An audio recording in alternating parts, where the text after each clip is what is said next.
Bismillahirrahmanirrahim. Assalamualaikum warahmatullahi wabarakatuh.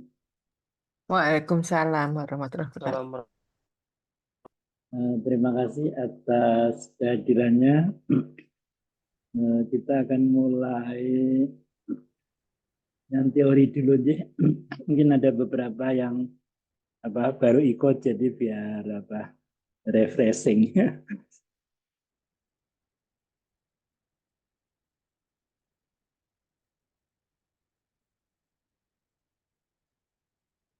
Sudah terlihat ya. Ampun. Udah, Pak. Untuk yang pernah ikut, mohon maaf ya. Mungkin mudah-mudahan nggak bosan ya. Ini biasanya untuk pertemuan pertama dan kedua. Baik, kita akan bicara dengan penemuan obat ya. Jadi dari yang sederhana sampai CADD. Nah, nanti yang dongeng itu nanti adalah masuk ke CADD ya. Jadi sangat simpel ya. Jadi mungkin kalau ada putranya yang SMA boleh ikut gratis. Jadi peranan elektron terluar pada penemuan obat. Jadi akan kita lihat begitu sederhananya ya. Jadi penemuan obat itu tidak serumit yang dibayangkan orang ya. Menurut saya ini ya. Jadi kita lihat. Ini saya dulu pernah ini kenang-kenangan ya. Jadi tahun berapa ini? Saya pernah update status. Ya, banyak orang yang memandang sebelah mata ya. Dengan temuan saya, terus mahasiswa saya itu ada yang jujur ini. Katanya kalau boleh jujur, sendiri adalah salah satu yang memandang sebelah mata Pak. Wah, sangat saya hargai itu ya. Jadi namanya Mas Muhammad Radifar ya, dia jujur. Dia termasuk yang memandang sebelah mata. Enggak apa-apa karena memang faktanya itu seperti itu ya. Faktanya di Indonesia belum ada satupun temuan obat dari Indonesia. Padahal jumlah seperti farmasi sudah banyak sekali. Nah ini kita lewat. Mungkin masih ingat ya susunan berkala unsur-unsur. Ini kalau yang IPA SMA kelas 1 mungkin ya sudah belajar ini ya tentang susunan berkala unsur-unsur di tabel periodik. Jadi dari yang sangat sederhana kita mulai. Ini juga jumlah elektron boleh keluar pada hidrogen itu 1 ya. Sangat mudah dipahami oleh anak-anak SMA bahkan. Kemudian karbon itu ada 4 elektron terluarnya. Kemudian hidrogen, ini atom-atom yang menyusun molekul obat nantinya. Hidrogen ada 5 ya. Kemudian ini pengisiannya ya ada 1S2, 2S2 dan seterusnya. Oksigen itu 6 ya. Elektron terluarnya. Klor itu ada 7, Cl juga. Dalam farmasi itu ada istilah namanya isosterik. Jumlah dan susunan elektron di kulit terluar harus sama. Nah, sejarahnya dimulai dari tahun 1919 Langmuir hingga 1925 itu Green. Beliau menyatakan kaidah penggeseran hidrida itu menggeser satu tempat ke kanan secara berturut-turut unsur pada satu baris horizontal pada tabel periodik tadi serta menambahkan satu atom hidrogen atau ion hidrida dan melanjutkan proses ini sejauh mungkin. Tiap kolom vertikal memuat sekelompok isoster ya. Kelihatannya kata-katanya kok susah tapi sebenarnya sangat mudah kalau kita lihat slide berikutnya. Nah, ini saya ambilkan dari tabel periodik tadi. Maksudnya kalimat tadi kalau ini digeser ke kanan mestinya C ya. C digeser ke kanan terus ke bawah ditambah hidrogen. N geser ke kanan, di bawah tambah hidrogen. Ini juga geser ke kanan, terus ke bawah tambah hidrogen. Nah, yang ke bawah ini, kolomnya ini adalah disebut isoster, karena jumlah elektron terluarnya sama. Ya, jadi F misalnya tadi, F itu 7. Nah, itu isoster dengan OH. O itu 6 tambah 1, 7. NH2, N5 tambah 2 kali 1, nah 7 juga. CH3, C4, H3 kali 1, 4 tambah 3, 7 juga. Jadi ini isoster.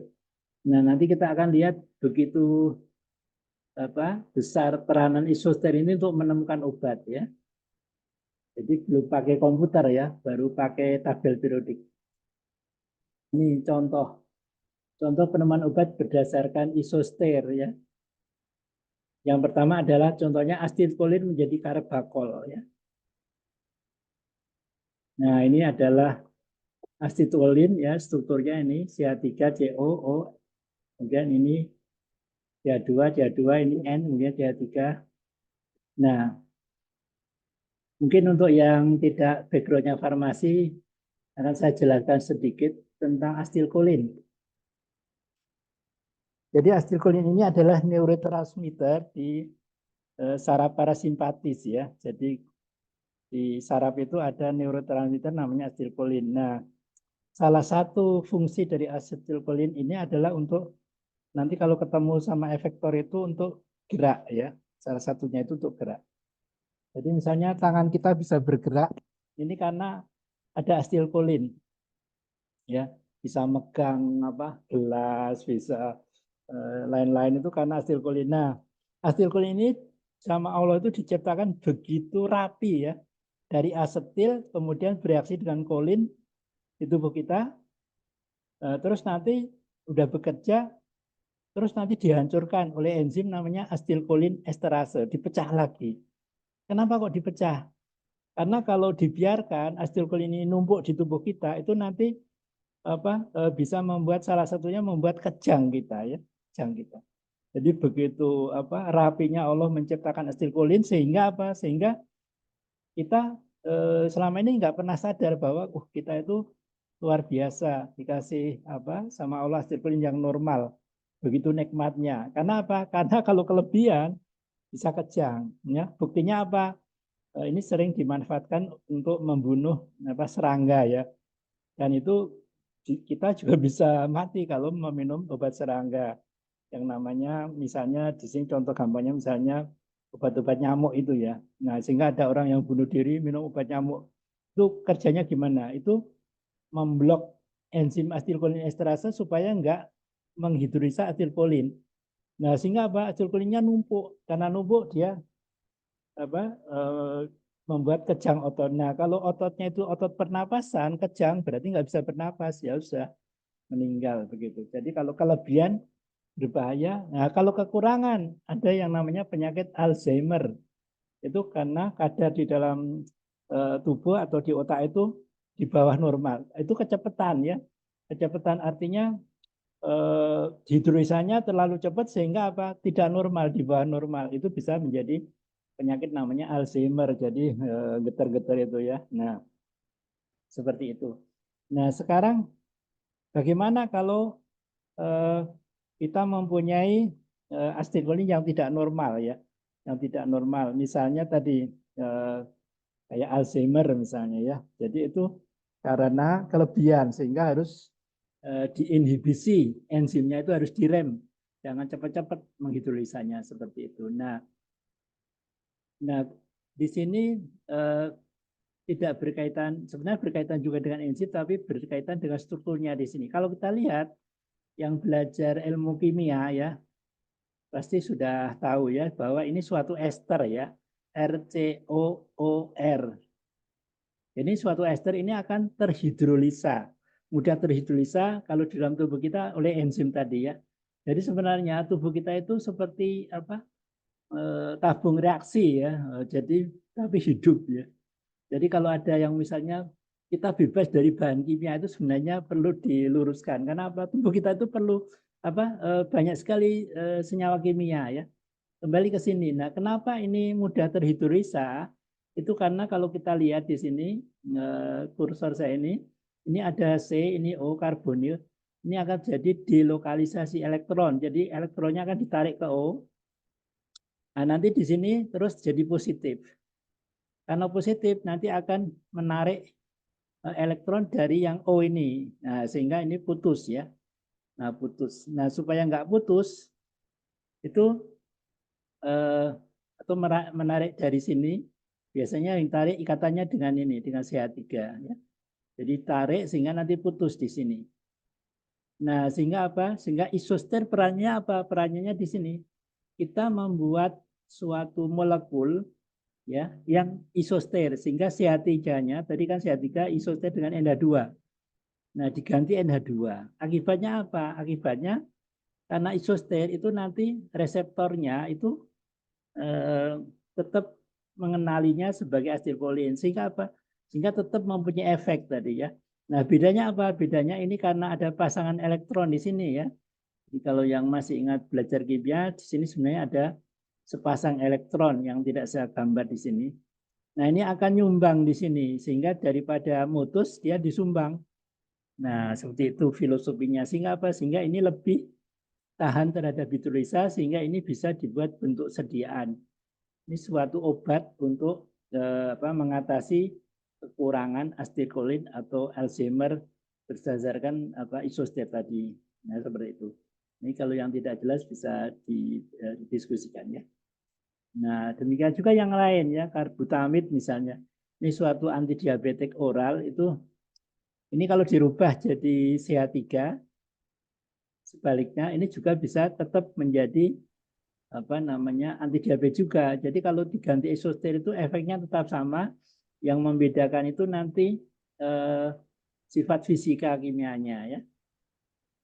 Nah, berikutnya CH3 pada tolbutamid tadi antidiabetik oral itu diganti dengan Cl menjadi klorbutamidnya. Jadi ini strukturnya sama-sama sebagai antidiabetik. Bedanya apa? Nah, kalau kita belajar metabolisme obat yang kiri tolbutamid ini mudah dihidrolisa nanti mudah dimetabolisme, bukan dihidrolisa ya, mudah dimetabolisme. Ya, di YouTube saya juga ada itu tentang metabolisme obat. Nah, kalau diganti isosternya yaitu Cl menjadi klorbutamid ini lebih tahan terhadap metabolisme. Sehingga apa? Efeknya apa? Sehingga ini menjadi durasinya masa kerjanya lebih lama. Sehingga kalau misalnya tolbutamid misalnya dimakan 3 kali sehari, tolbutamid cukup 2 kali misalnya. Nah, seperti itu kegunaannya ya. Kita lihat peranan isoter dalam penemuan anti kanker. Nah, jadi zaman dulu ini udah banyak sekali penemuan anti kanker berdasarkan isoter. Ya, jadi kita mengenal purin dan pirimidin ya. Purin dan pirimidin adalah basa nitrogen yang membentuk 2 jenis dasar nukleotida dalam DNA dan RNA. Basa cincin nitrogen 2 karbon, adenin dan guanin adalah purin, sedang basa cincin nitrogen 1 karbon, timin dan sitosin adalah pirimidin. Sekedar merefreshing perbedaan DNA dan RNA ya. Kita lihat basa pirimidin ada 3 ini, sitosin, timin, uracil ya. Nah, kita perhatikan di sini, nanti hanya dengan mengganti gugus itu sudah bisa jadi obat ya. Ya, jadi kita akan tahu bahwa tadi sudah dikatakan basa-basa ini adalah penyusun DNA maupun RNA ya. Nah, sehingga sel kanker juga seperti itu, ada DNA, ada RNA, sehingga karena sel kanker itu lebih banyak jumlahnya dibanding sel normal, sehingga nanti kalau kita kecoh itu kemungkinan yang mengambil adalah sel kankernya ya. Nah, kita lanjut. Contoh ini obat lama anti kanker namanya 5-fluorouracil, adalah isoster timin ya. Jadi kalau kita perhatikan ini timin, bahasa yang pirimidin yang diperlukan tadi untuk DNA atau RNA tadi, kemudian diganti isoternya menjadi F ya. Kenapa F? Karena F-nya ini elektron terluar 7, ini juga 7 ya. Nah, akibatnya apa tapi yang ini 5-fluorouracil kalau diambil oleh sel kanker nggak bisa jadi tadi DNA atau RNA tadi. Nah, sehingga sehingga kankernya mati, sel kankernya hanya seperti itu. Makanya saya pernah kalau kuliah sering bilang sama mahasiswa ya, kalau hobinya manipulasi itu sebenarnya bagus masuk farmasi untuk menemukan obat ya. Jadi memanipulasi molekul untuk bertanding dengan kuman atau sel kanker gitu. Kalau hobi manipulasi jangan masuk fakultas ekonomi ya. Nanti memanipulasi anggaran seperti itu. Anti kanker tegafur. Ini juga isoster ya. Jadi nanti banyak tentang isoster. Ini hanya diganti gugusnya yang lebih gemuk gitu. Bahasa purin juga ya. Jadi ada bahasa purin, ada adenin, ada guanin. Ini juga dengan mengecoh ya. Nah, adenin diganti isosternya aja. Jadi NH2 dengan SH. Nah, sudah jadi obat namanya 6-R-kaptopurin. Jadi sangat-sangat simpel sebenarnya. Tapi kenapa ya sampai sekarang Indonesia ya yang bertanggung jawab sebenarnya Fakultas Farmasi ya, tidak ada temuan obat sintetik satupun dari Indonesia. Luar biasa ya, sedih kadang-kadang. Apakah sesulit itu ya? Harusnya tidak, tapi kenapa kok mindset kita sudah seperti itu. Yang heran lagi setelah saya cek ya, visi misi perguruan tinggi khususnya Fakultas Farmasi atau Prodi Farmasi di seluruh Indonesia tidak ada satupun visi misi untuk menemukan obat, tapi untuk mengelola. Jadi yang sudah benar sampai sekarang kalau kita nggak menemukan obat, karena visi misinya adalah mengelola, bukan menemukan. Ini juga ya adenin menjadi azathioprin. Ini juga ya isoster. Nah, asam folat, nah ini juga sempat heboh ya. Kemarin itu sempat heboh ibu hamil disuruh makan asam sulfat. Maksudnya asam folat sebenarnya ya. Asam folat diperlukan oleh tubuh kita juga. Nah, demikian juga sel kanker butuh asam folat. Nah, diganti isosternya menjadi aminopterin. Nah, nanti ini bisa sebagai obat kanker gitu ya. Mengobati kanker. Methotrexate juga anti kanker ya. Ini adalah isoster juga asam folat ya. Jadi kalau kita lihat OH-nya ini asam folat. Ini diganti NH2 isosternya, cuma di sini diganti homolognya ya. Ini hidrogen diganti CH3 menjadi methotrexate. Juga anti kanker azazerin adalah isoter asam aminoglutamin ya. Diperlukan oleh sel tubuh kita maupun sel kanker. Ini filosofi elektron dan peran komputasi. Saya sedikit berbagi tentang filosofi elektron ya. Jadi di sini ada contoh reaksi pembuatan molekul saya ya, alketika. Itu bahan bakunya adalah para aminofenol ya, dengan urea di sini ya. Yang akan saya tekankan di sini adalah filosofi tentang elektron. Ada yang bertanya? Silakan, Bu Raras. Oh iya, Nyon Sewu Pak, hari ini sebelum ke sini, tadi terkait Boleh. dengan menarik sekali ya tadi bagaimana bisa memanipulasi tadi ada senyawa purin atau pirimidin untuk menjadi obat tadi ya. Nah, ini bagaimana efeknya terhadap sel yang normal? Artinya sel tadi juga dia bisa membelah secara normal, jadi dia juga butuh bahasa N-nya tadi ya untuk sintesis DNA atau RNA. Nah, ini bagaimana Pak Hari kalau itu diterapkan sebagai anti kanker? Senyawa yang sudah dimanipulasi tadi. Betul. Ya, memang kalau anti kanker kan dia membunuh sel kankernya ya, tapi Betul. bagaimana dia dengan sel yang normal? Maka Ya, tentunya saya betul. Jadi kalau kita ketahui sel kanker atau kanker itu kan mekanismenya banyak ya. Jadi untuk obat pun nanti bisa kita pilih. Makanya paling susah itu sebenarnya menemukan obat kanker. Kenapa? Karena jalurnya banyak sekali. Ini hanya salah satu jalur. Nanti bisa jadi nanti kita pilihnya bukan yang ini, tapi ini hanya salah satu jalur. Nah, logikanya gini Bu Raras. Sel normal misalnya ada 5 biji ya misalnya. Sel kanker itu kan nggak terkendali ya. Misalnya dia lebih dari 5, misalnya 10 atau 20 gitu.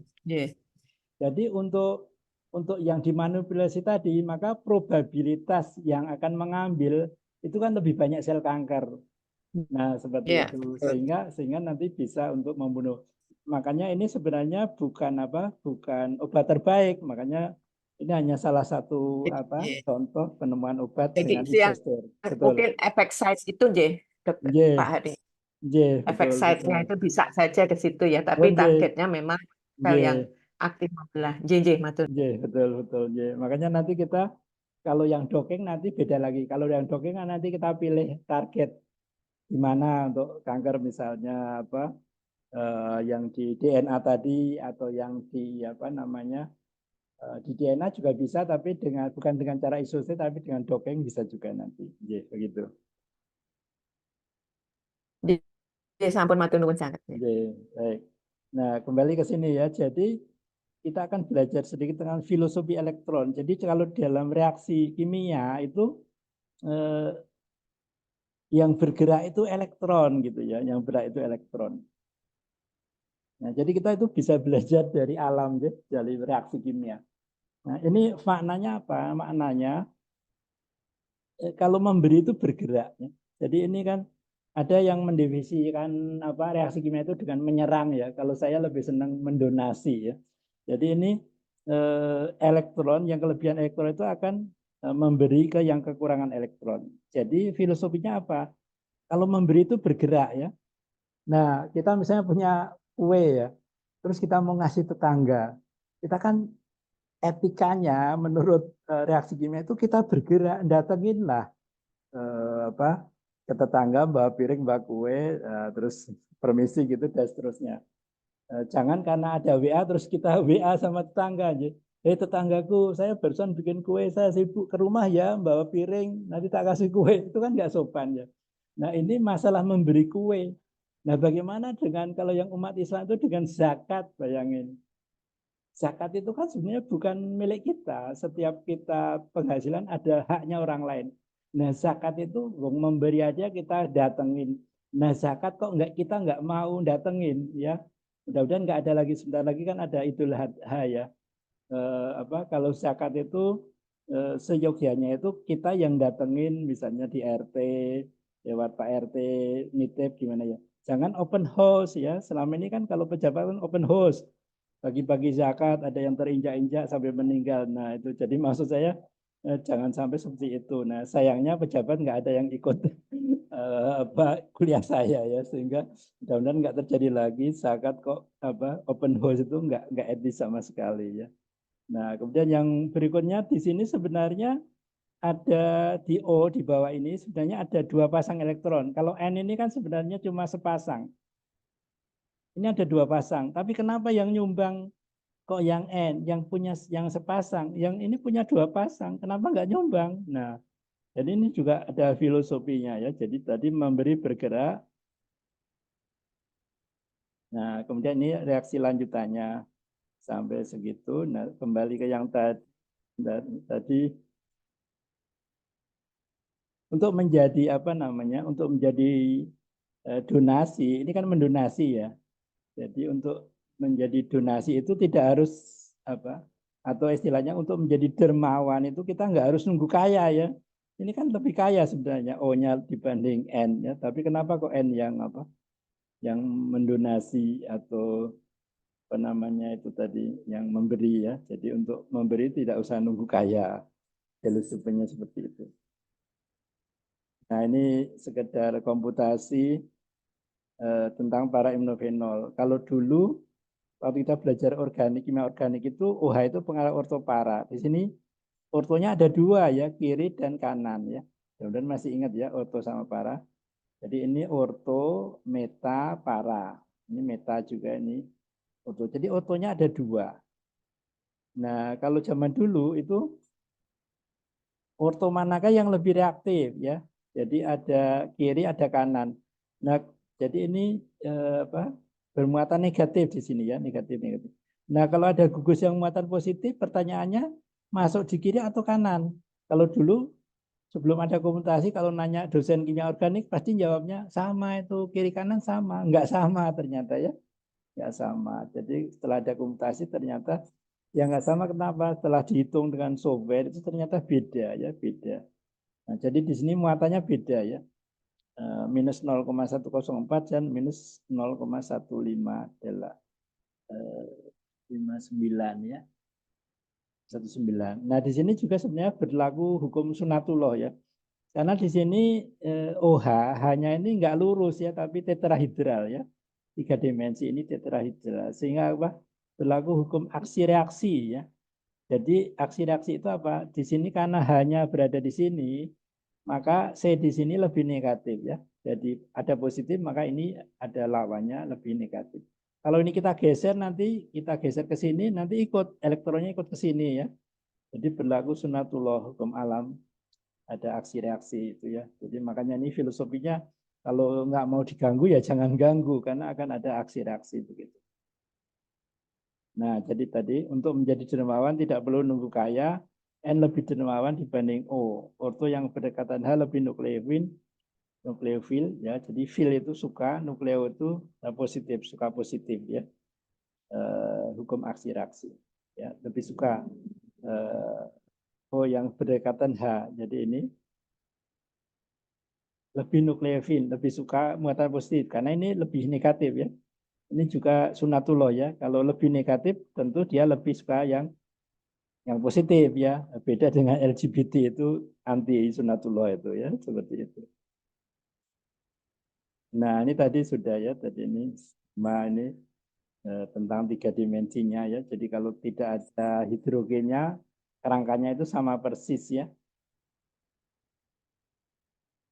Jadi sama persis, makanya reseptornya tidak mengenalinya, artinya tetap berefek sebagai seperti asetilkolin ya, kolinergik ya. Nah, kita sedikit tentang antibiotik. Ya, antibiotik. Antibiotik kita bicara bakteri itu ada dinding sel ya. Di dalam dinding sel itu ada peptiduplikan ya. Ini di biologi ini sangat rinci bahkan sampai ke strukturnya ya. Di sini hanya saya ringkaskan. Pembentukan peptiduplikan itu ada 3 fase ya. Fase 1, 2, dan 3. Nah, fase yang ketiga ini adalah pembentukan peptiduplikan di mana bahan-bahannya itu pakai dealanin. Nah, zaman dulu sebelum ada komputasi itu cara menjelaskan kenapa kok penisilin bisa membunuh bakteri. Itu karena katanya penisilin itu mirip dengan dealanin ya. Zaman dulu gitu neranginnya ya. Nah, setelah kita gambar seperti ini. Nah, seperti ini. Ini penisilin, ini dealanin. Ini kalau kita geser itu berimpit gitu ya. Tapi ini yang geser, yang gambar manusia ya. Nggak bisa dipaksa seperti itu karena itu 3 dimensi ya. Jadi faktanya itu sebenarnya nggak sama. Jadi bisa dibantah ya. Nih. Jadi masa yang kuning dengan yang merah sama kan nggak sama. Tadi sama karena yang gambar manusia dipaksa gitu untuk menjelasin. Ternyata enggak. Tapi ini bisa dijelaskan dengan molekul hidrogen lebih logis nanti berdasarkan energi kompleks obat reseptor ya. Jadi enzimnya itu membentuk energi kompleks dengan penisilin lebih stabil dibanding dengan dialanil. Nah, beda dengan miripnya paracetamol tidak terperiksa. Nah, ini ya. Jadi penisilin dengan itu tadi dialanil beda banget ya. Dulu dijelasinnya mirip gitu karena digambar sendiri 2 dimensi. Nah, ini molekul yang saya temukan sebenarnya ini bukan temuan saya. Makanya kenapa saya bikin nama L-G3. Ya, ini sekedar sharing ya. Jadi paracetamol ini sebenarnya obat yang sudah ini sebelah kiri ini paracetamol yang sudah ratusan tahun ya merajai di dunia ya. Saya masuk farmasi tahun 79 itu agak penasaran ngapain sih kok paracetamol kok menjadi raja seperti kacang goreng sementara dia sebenarnya bukan yang terbaik. Paracetamol itu kalau dosis berlebih atau berkepanjangan atau diminum bersama obat-obat yang memerlukan enzim glutathione S transferase yang sama, misalnya derivat kurkumin, itu sebenarnya bisa menyebabkan kerusakan hati hepatotoksik. Nah, tapi kenapa kok sampai sekarang masih leading? Nah, itu sebenarnya karena banyak penelitian yang berusaha memodifikasi paracetamol dan semuanya menjadi lebih baik, tapi lebih hepatotoksik. Nah, sehingga orang menyerah kembali ke paracetamol. Nah, saya agak lain berpikir. Saya melihat karena saya belajar isostat tadi, terus saya mau saya terapkan di sini. Oh, paracetamol itu penyebabnya hepatotoksik karena gugus karbonil ini nyedot elektron dari inti bensin sehingga di posisi meta ini jadi napki yang bermuatan positif. Sementara sel hepar itu bermuatan negatif, jadi irreversible, merusak hati. Untuk dosis tertentu ya, bukan sekali makan langsung. Tapi kalau dimakan bersama derivat kurkumin memang bisa langsung hepatotoksik. Nah, sehingga saya berpikir gimana kalau ini saya ganti isosternya. Nah, saya ganti NH2, di mana di N ini ada pasangan elektron ya. Nah, sehingga tadi yang di sini ngambil dari inti bensin, sekarang ngambilnya, misalnya ngambil inti bensin elektron 10 misalnya. Nah, sekarang karena ada NH2, ngambilnya bukan 10, tapi 5 diambil dari inti bensin, 5 dari sebelahnya. Nah, sehingga harapan saya akan mengurangi hepatotoksik. Nah, tapi setelah saya sintesis, saya membuat yang tengah ini, molekul desain, sama Allah dibelandakan menjadi ini, menjadi simetris gini. Nah, setelah saya deteksi dengan molekuler dokeng, lu kok bagus banget ini ya. Bukan hanya lebih aman, tidak hepatotoksik, tapi lebih poten. Setelah saya buktikan dengan uji hewan, itu 2 kali lebih poten. Nah, sehingga ini saya patenkan. Tapi secara jujur, ini kan sebenarnya bukan temuan saya ini. Yang saya kasih kode HP 2009, ini kan sebenarnya penemuannya tahun 2009. Ini sebenarnya kan molekul bukan temuan saya. Sementara saya patenkan penemunya saya aku, ya. Bukan saya merasa berbohong gitu ya. Nah kan nggak enak ya kalau berbohong, kalau nggak biasa itu nggak enak. Tapi kalau udah biasa nanti nggak. Ya banyak pejabat yang kita berbohong sekarang. Nah seperti itu ya. Nah sehingga apa? Sehingga saya diskusi sama rekan itu gimana ya? Nggak mungkin penemunya saya rubah jadi Allah, itu nggak mungkin, karena nanti malah dikira saya yang gak lain gitu ya.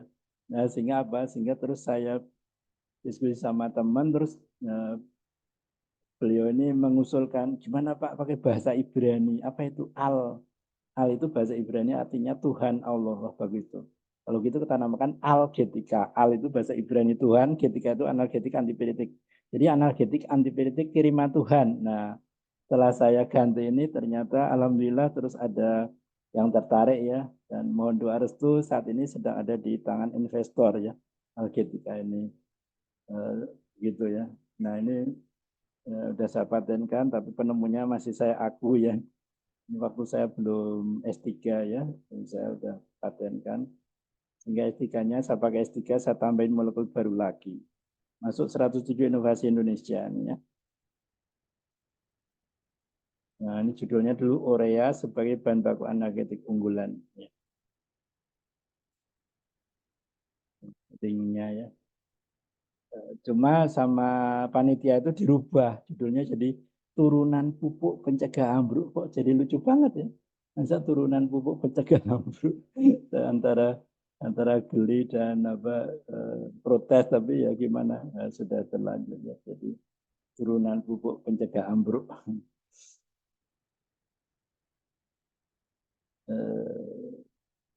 Yang loadingnya kok lama sekali internet.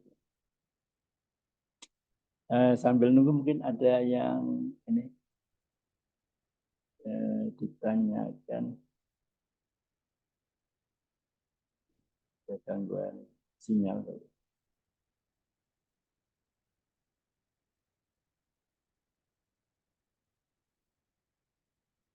Ada yang mau ditanyakan sambil nunggu slide berikut.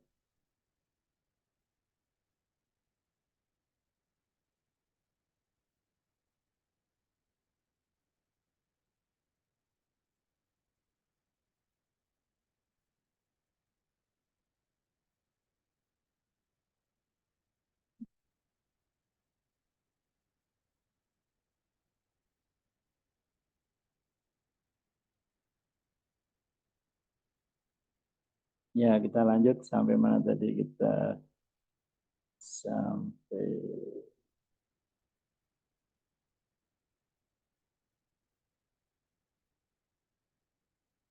oh ya.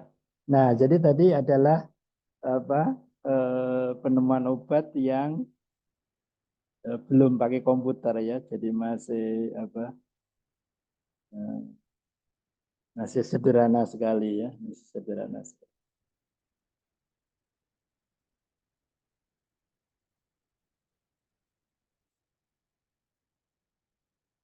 Ada pertanyaan? Nah, nanti kita akan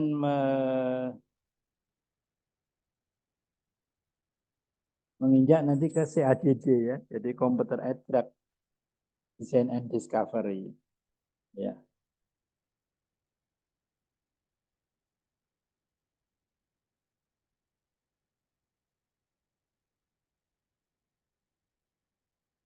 kita buka dulu diskusi. Ada yang mau ditanyakan tentang isoster ya, isoster.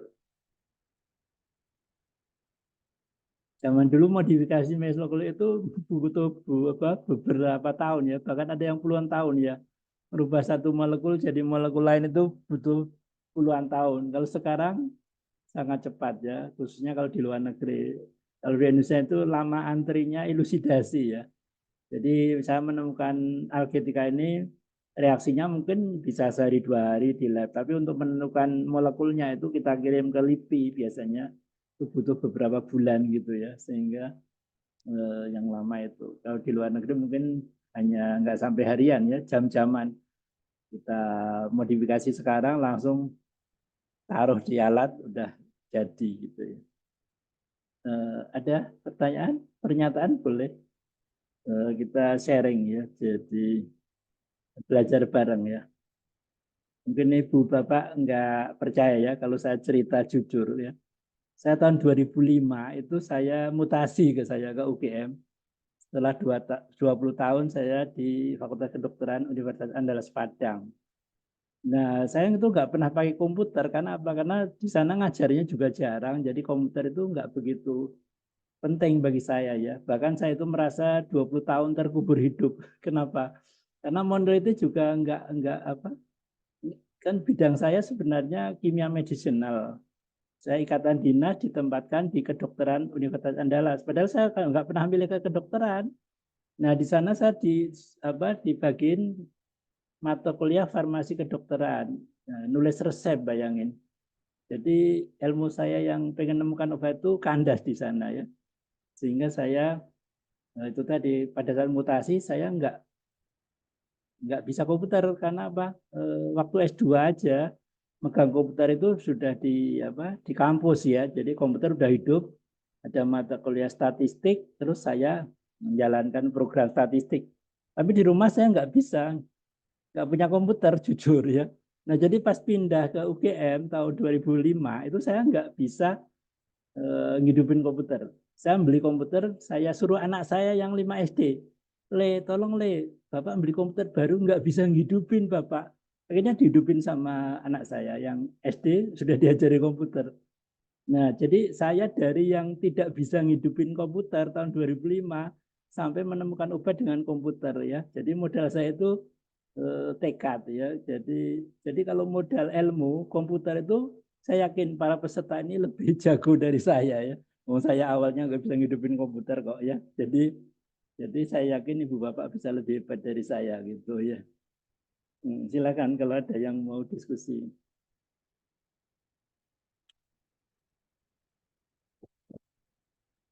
Pak Zaki mungkin ada yang mau ditanyakan?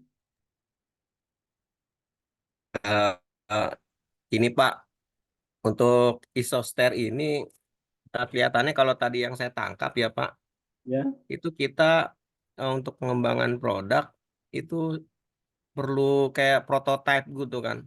Jadi kayak Bapak kan nemuin senyawa HP 2009 itu kan dari paracetamol ya Pak. betul Itu kan betul. isosternya kan. Iya ya Nah, betul betul kalau betul sekali. kalau untuk terkait tema yang kita akan bicarakan nanti, itu kan anti aging. Apa Ya. bisa Pak pengembangannya juga menggunakan isoster? Terima kasih. Oh iya. Nah, jadi itu nanti tergantung obat apa yang akan kita buat isosternya ya. Bisa sebenarnya. Tapi isoster ini kan sebenarnya ilmu yang dalam tanda kutip itu lebih jadul ya dibanding dokeng ya. Tapi sebenarnya sebenarnya bisa ya. Seperti temuan saya itu kan sebenarnya kombinasi ya antara isoster, kemudian ada dokengnya, dan sebagainya. Jadi nanti bisa kita kalau misalnya Tapi kalau di kelas ini memang yang kita fokuskan molekuler docking ya, karena isoster itu kan, tapi nggak apa-apa. Nanti kalau misalnya kita ingin membahas bisa itu ya. Nanti kita misalnya membahas apa misalnya arbutin. Arbutin itu sebagai anti aging ya. Nah, bagaimana kalau kita buat isosternya misalnya? Bisa. Dan itu bisa jadi molekul baru dan bisa kita patenkan ya. Jadi banyak sekali sebenarnya penemuan obat baru yang dengan isoster ya. Tapi tentu saja harus dengan modifikasi juga. Kalau tidak seperti tadi ya, ide saya tadi kan cuma nama kimianya itu para hidroksifenilurea. Jadi paracetamol yang saya ganti CH3 dengan NH2 menjadi para hidroksifenilurea. Nah, itu khasiatnya sama ya. Cuma kelebihannya apa? Dia tidak hepatotoksik. Nah, karena dibelandangkan sama Allah, jadilah 1,3 bis para hidroksifenilurea yang selain lebih aman juga lebih poten. Nah, jadi kalau dengan isoster saja itu sebenarnya memang masih kurang maksimal ya. Jadi harus kita tambahin modifikasi lagi supaya efeknya lebih bagus begitu. Ada lagi?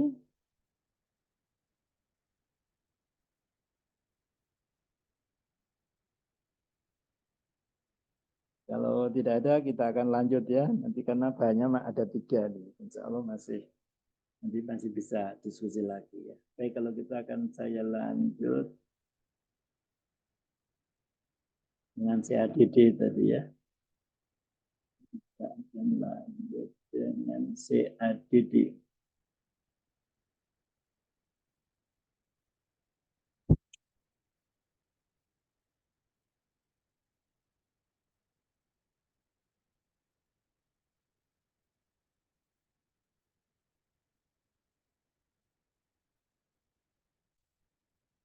Nah, jadi CADD ini adalah singkatan dari Computer Aided Drug Design and Discovery ya. Ini biasanya yang dibahas ada 2, tapi sebenarnya lebih dari 2 ya. Jadi ada LBDD, ada SBDD. LBDD itu Ligand Based Drug Design, kalau SBDD Structure Based Drug Design and Discovery sebenarnya. Jadi selain desain sebenarnya untuk menemukan obat ya. Jadi ini sebenarnya software untuk menemukan obat. Nah, sebenarnya ada beberapa sebenarnya. Di sini ada molecular docking itu yang SBDD tadi. Yang HISAR itu yang LBDD ya, HKSA. Nah, sebenarnya ada yang lain, de novo sama library design ya. Tapi biasanya yang dibahas 2 itu, sehingga kita akan membahas 2 ini ya, 2 ini. LBDD dan SBDD, dan khususnya untuk praktek kita akan membahas yang docking. Ini sebenarnya bisa untuk praktek juga ya, karena nah kita akan lihat berikutnya. Nah, ini contoh SBDD ya, ELBDD, Ligand Based Drug Design. Ya. Jadi di sini kita bicara dengan obat-obat yang bekerjanya melalui reseptor ya. Jadi bukan obat yang misalnya antasi reaksi asam basa gitu, tidak ya. Kita bicara obat yang kerjanya melalui reseptor. Misalnya obat mah antihistamin 2, nah bisa kita libatkan di sini. Tapi kalau antasid tidak bisa karena nggak ada reseptornya. Nah, antihistamin 2 itu bisa di sini. Nah, jadi LBD ini ligand based drug design. Di sini kita lihat bahwa ada molekul yang merah ini adalah molekul ligand namanya ya, ligand. Nah, yang besar ini namanya target. Ini adalah contoh di sini adalah enzim siklooksigenase 2 ya. Nah, jadi di sini yang merah ini adalah inhibitor COX-2 ya. Nah, sehingga apa? Sehingga dalam LBDD ini itu namanya kembali ke namanya ligand based drug design and discovery. Jadi merancang dan menemukan obat berbasis ligand. Ya, ligand yang dimaksud itu yang merah ini, yang molekul obatnya ya. Nah, sehingga saya nulis buku namanya Hubungan Kuantitatif Struktur dan Aktivitas ya. Jadi caranya nanti obat ini, inhibitornya ini kita ganti gugusnya ya. Kita modifikasi gugusnya, rangkanya sama. Kemudian kita buat persamaan garis, sehingga nanti ada hubungan kuantitatif, struktur, dan aktivitas. Ini ada softwarenya namanya Bilkisar ya. Saya pernah juga buka kelas ini ya. Pesertanya lumayan ya, 48 kalau nggak salah waktu itu ya.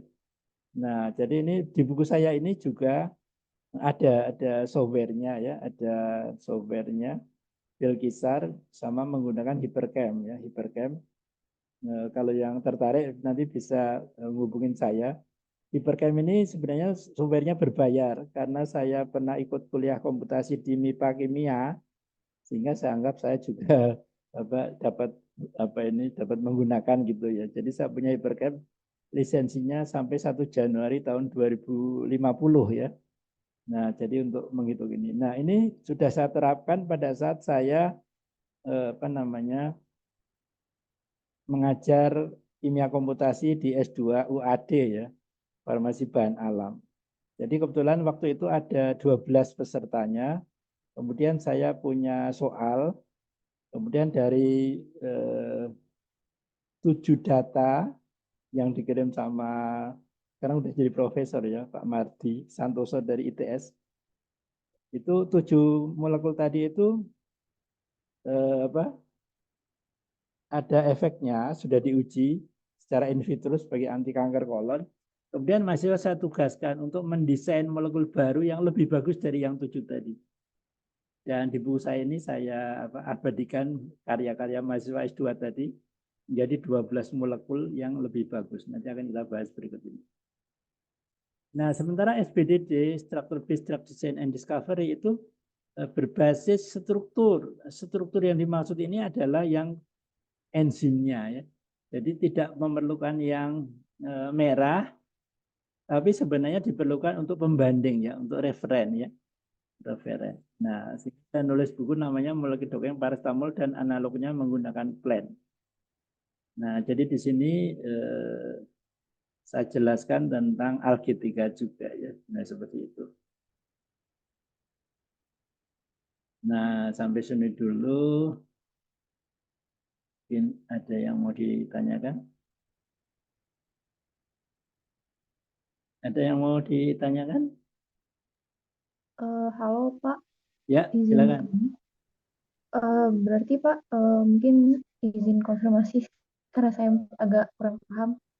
Yang berarti kalau ligand base itu tuh dia fokus dari untuk molekul kecil obatnya itu, kalau misalkan struktur base tuh dari enzim yang gedenya itu ya Pak, Betul, betul ya. fokus Betul, studinya. betul. Jadi kalau yang Kalau kecil ya, terus kalau yang dari struktur base itu saya kurang paham Pak, di studinya tuh di studi apanya gitu Pak, oh ya. Jadi di kalau bagian yang apanya? ya Boleh. ya, boleh boleh. Jadi kalau yang tadi SBDD itu nanti aplikasinya molekul dokeng. Kalau yang LBDD tadi, ligan tadi aplikasinya HKSA. Yang bukunya masing-masing ada tadi ya. Nah, kalau di HKSA ini adalah prinsipnya apa? Struktur molekulnya itu harus mirip, makanya kerangkanya harus sama. Jadi misalnya ada molekul yang sudah jadi obat gitu ya. Nah, itu akan kita modifikasi, kerangkanya harus sama, gugusnya aja yang kita modifikasi menjadi lebih bagus gitu nanti. Ya, jadi seperti itu. Nah, kalau SBDD aplikasinya molekul dokeng itu sebenarnya molekulnya sama enggak perlu sama. Molekulnya enggak perlu sama, tapi yang sama adalah asam-asam amino dari enzim itu biasanya harus sama atau relatif sama ya. Begitu kalau dokeng. Jadi kalau dokeng itu molekulnya enggak harus sama, tapi yang mengikat molekul asam aminonya harus sama ya. Kalau atau banyak kesamaan. Contohnya ya, contoh realnya paracetamol itu diikat oleh 8 asam amino dari enzim tadi. Molekul saya diikat oleh 10. Kemudian molekul yang satu lagi MH 2011 diikat oleh 12 asam amino. Nah, itu ternyata ada pengaruhnya. Makin banyak asam amino yang mengikat molekul itu ternyata makin poten ya. Dan itu kita buktikan dengan uji hewan ya, seperti itu ya. Jadi sebenarnya kalau di docking itu memang harus ada kesamaan apanya? Asam amino yang mengikat seperti itu ya.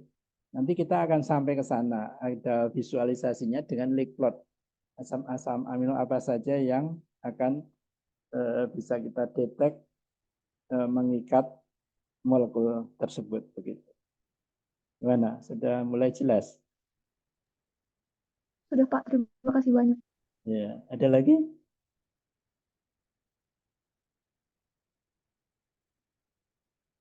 Kalau tidak, akan kita lanjutkan contoh ya. Ini contoh real ya. Jadi tentang HKSA ya, LBD tadi ya. Prakteknya ya, kita kan butuh praktek ya. Kalau teori itu, kalau banyak teori itu ini ya. Makanya saya kalau ngajar S2 itu saya lebih senang praktek ya. Kalau teori, menghafal teori gitu, waduh kayaknya Indonesia ini banyak menghafal teori ya. Ya, teori halal haram, tapi banyak korupsi karena nggak dipraktekkan. Jadi saya lebih senang kalau kita belajarnya ke praktek gitu ya. Ini saya belum share screen.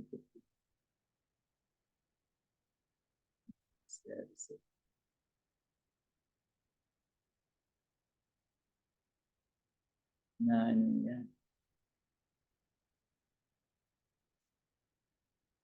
Nah ini hubungan kuantitatif struktur dan aktivitas turunan kurkumin tersubstitusi C4 ya sebagai antiinflamasi. Jadi ini ceritanya Bapak Suparjan ini sekarang sudah almarhum, mudah-mudahan yang ampuni dosanya ya. Jadi ini penelitian beliau ini ya. Jadi beliau ini S3 di Free University Amsterdam ya, Amsterdam. Dan beliau ini memodifikasi molekul kurkumin ya di C4-nya ya. Kita akan lihat ini pendahuluannya kurkuma dan sebagainya ya. Sebagai pewarna, penyedap dan sebagainya. Nah, ini juga bisa kita ambil sarinya bahwa kurkumin itu banyak sekali aktivitasnya. Ternyata seperti itu ya. Jadi Allah itu sudah menyontohin ini loh kurkumin banyak efeknya. Jadi setiap molekul itu sebenarnya nanti akan kita singgung sedikit. Satu molekul itu biasanya banyak khasiatnya ya. Tapi ya jangan terus kayak iklan daun kelor ya. Katanya ini ada obat herbal itu kandungannya daun kelor. Terus dia bilang gini, daun kelor ini mengobati sejuta penyakit. Ya enggak gitulah. Banyak tapi yang enggak sampai sejuta. Jadi terus lebih gitu ya. Kita lihat. Jadi sebagai antiinflamasi kurkumin bekerja seperti phenylbutazone dan seterusnya ya. Nah, jadi sebelumnya akan saya tampilkan strukturnya ya. Nah, ini struktur kurkumin, kemudian di posisi 4 di sini itu diganti disubstitusi berbagai gugus. Jadi Pak Suparjan ini di Belanda mengerjain ini ya. Ini molekulnya ada berapa? Kalau kita lihat ini ada dua struktur sebenarnya ya, bentuk enol dan bentuk keton ya. Kalau ada yang nanya baru saya jelasin. Nah, jadi tadi kurkumin itu dasarnya, kemudian yang berikutnya itu dimasukin fenil ya. Dan seterusnya ini ada 12 molekul, berarti sama kurkumin ada 13. Terus diuji antiinflamasinya, terus dihitung khasiatnya dengan ini ED50 ya. Nah, kalau kita perhatian di sini itu semua yang dibuat oleh Pak Suparjan tadi itu di atas 34 ya. Kira-kira lebih poten atau kurang poten menurut Mbak Windy? ED50-nya lebih besar itu lebih bagus atau enggak sih? Atau yang lain? Bagus ya. Atau Pak Zaki, kira-kira kalau ED50 makin besar makin bagus atau kurang poten? Apa ya? Lebih poten kan? Yang lain Kurang ada poten. enggak? Lebih Ya. poten kurkumin. Kurang Kurang poten. poten. Betul ya. Jadi lebih poten kurkumin, tapi yang dibuat ini tidak poten atau kurang poten dibanding kurkumin ya. Tapi beliau ini Pak Suparjan ini bidangnya itu sintesis. Jadi beliau ingin tahu kalau dimasukin itu khasiatnya seperti apa. Jadi beliau nggak salah ya. Penelitiannya sangat-sangat berguna ya. Beda kalau saya yang neliti. Kalau yang saya neliti, bidang saya desain obat, kemudian saya neliti sampai di sini berhenti. Itu ya kurang bagus. Kenapa? Karena tugas saya mendesain obat yang bagus. Kenapa kok hasilnya agak bagus? Nah, tapi untuk Bapak Suparjan ini bagus. Kenapa? Karena beliau bidangnya sintesis. Jadi yang dipelajari adalah bagaimana sintesisnya, kemudian diuji aktivitasnya. Nah, sehingga apa? Sehingga saya sebagai yang di bidang desain obat, saya izin sama beliau, Pak, saya minta datanya boleh. Akan saya olah, oh boleh silakan. Kemudian saya olah ya. Jadi salah olah, kemudian saya hitung tadi apa dengan ini tabel tadi berdasarkan penelitian beliau, saya hitung namanya deskriptor atomik dan deskriptor molekuler ya. Jadi tiap molekul itu punya muatan nanti ya, muatan. Kita hitung dengan hiperchem ini. Kemudian punya ini sifat molekulnya ya. Ada energi homo, lumo, ada mungkin yang familiar misalnya koefisien partisi misalnya dan seterusnya. Jadi ini sifat-sifat kimia ini bisa dihitung semua dengan hiperchem ya, hiperchem yang tadi saya katakan. Kemudian kita buat tabelnya. Nah, perangkat kerasnya ini ya. Ini waktu itu masih jadul ya, jadi komputernya masih satu set komputer di mana di sini 512 MB ya. Nah, jadi komputernya waktu itu ya katanya sih udah bagus 2005 gitu ya. Nah ini pertama kali saya nggak bisa ngidupin komputer, minta tolong anak saya ya. Nah kemudian saya belajar komputasi itu. Kemudian ini cara-caranya penyiapan data. Ini di buku saya ada semua ini sebenarnya. Nah, sehingga singkatnya akan kita lihat seperti ini tabelnya ya. Jadi ini muatan di C1, C2, C3 dan seterusnya. Kemudian ini kita hubungkan nanti antara aktivitas dengan struktur ya. Jadi hubungan kuantitatif HKSA, struktur dan aktivitas. Strukturnya diwakili oleh deskriptor atomik dan molekuler, aktivitasnya diwakili oleh log per ED 50. Kenapa log per ED? Kenapa harus dilogkan? Ya, ini hanya masalah supaya garisnya nanti ke atas. Ya, tapi harus lognya harus wajib karena berdasarkan kalau kita belajar farmakologi yang dari farmasi itu kan harus dilogkan.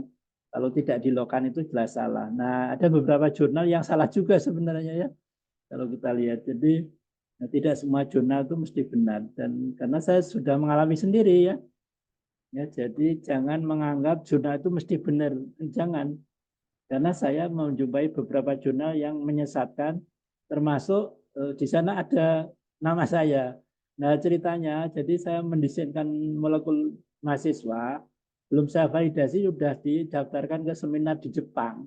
Diterima, saya kaget. Loh, itu belum saya validasi, datanya data jelek banget. Iya tapi diterima Pak, saya mau ke Jepang katanya. Loh, waktu itu dia masih semester 3 itu. Saya mau biaya sendiri Pak, mau ke Jepang. Akhirnya dia ke Jepang, terus presentasi katanya juara apa? Data sampah kok juara, ya. Tapi ya itu, ya ceritanya seperti itu. Akhirnya apa? Akhirnya dia masuk Elsevier coba. Nama saya ada di sana. Nah, jadi padahal itu data sampah ya. Jadi ternyata ada yang baca jurnalnya itu dan dia bingung gitu ya, ini kok membingungkan. Nah kebetulan dia datang ke fakultas nemuin saya, Pak maaf saya kok bingung ini gimana ya Pak, langsung tak jelasin, itu data sampah saya bilang gitu, tak jelasin seperti itu. Nah jadi memang ada beberapa jurnal yang walaupun Elsevier misalnya ya hati-hati ya. Nah ini tadi data molekulernya tadi ada eHomo, eLumo dan seterusnya. Ini nanti kita akan buat persamaan garis ya dengan software namanya Bilqisar ini ya. Ini ada apa namanya ada softwarenya ini ya. Di buku itu ada ya. Nah sehingga apa? Sehingga seperti ini ya. Nanti tinggal ngeklik-klik aja di software itu ya. Kalau satu deskriptor nanti hubungannya berapa, R-nya berapa dan seterusnya ya. Ini YouTube-nya juga ada sebenarnya ya. Jadi kalau tertarik tinggal muter YouTube nanti bisa. Nah, sehingga nanti bisa ketemu persamaan garis seperti ini. Nah, di sini akan saya bahas bahwa di sini itu log per ED itu jadi persamaan garis seperti ini. Nah, di sini saya tidak sukanya mendesain dengan HKSA apa karena kesalahannya itu besar ya. Di sini ada koefisien, kemudian di sini ada standar deviasi. Kadang-kadang standar deviasi itu banyak sekali ya. Jadi kalau deskriptornya ada berapa ini 4 misalnya, standar deviasinya ada 5 ya. Nah, berarti kan setiap ini kan ada kesalahan ya. Jadi makanya ini tidak bisa kita andalkan, tapi bisa untuk memaksimalkan efek saja. Nah, ini persamaan garisnya ya, persamaan garisnya seperti ini, sehingga nanti bisa kita desain ya. Kita desain molekul.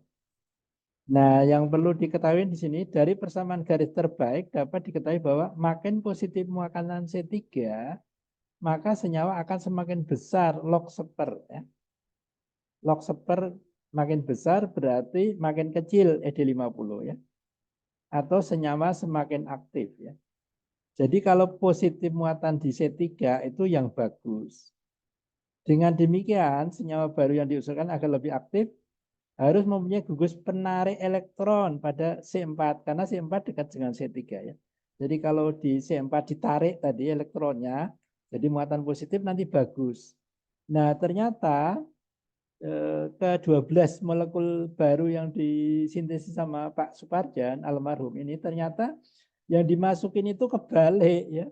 Bukan gugus penarik elektron tapi pemberi elektron. Makanya jadi jelek semua. Nah, itu hikmahnya di situ ya. Jadi kalau mau bagus, dimasukinlah gugus penarik. Contohnya misalnya NO2 ya.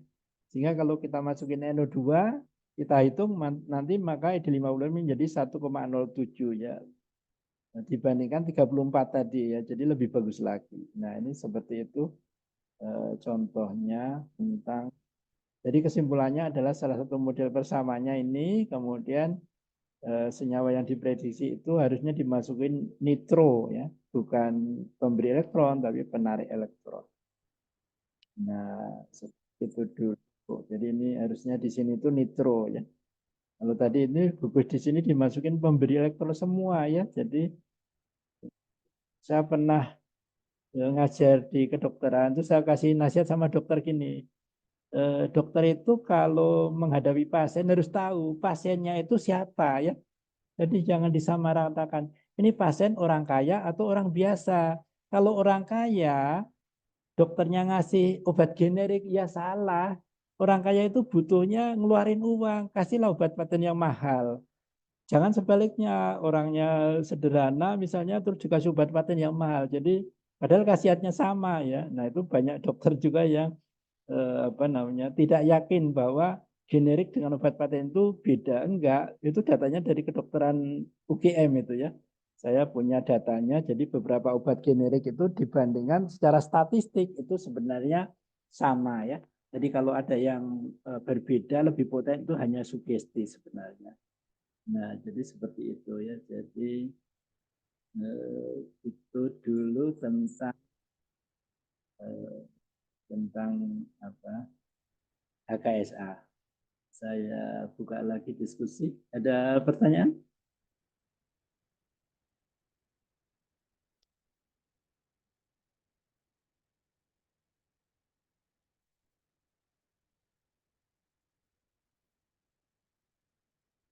Silakan kalau ada yang bertanya.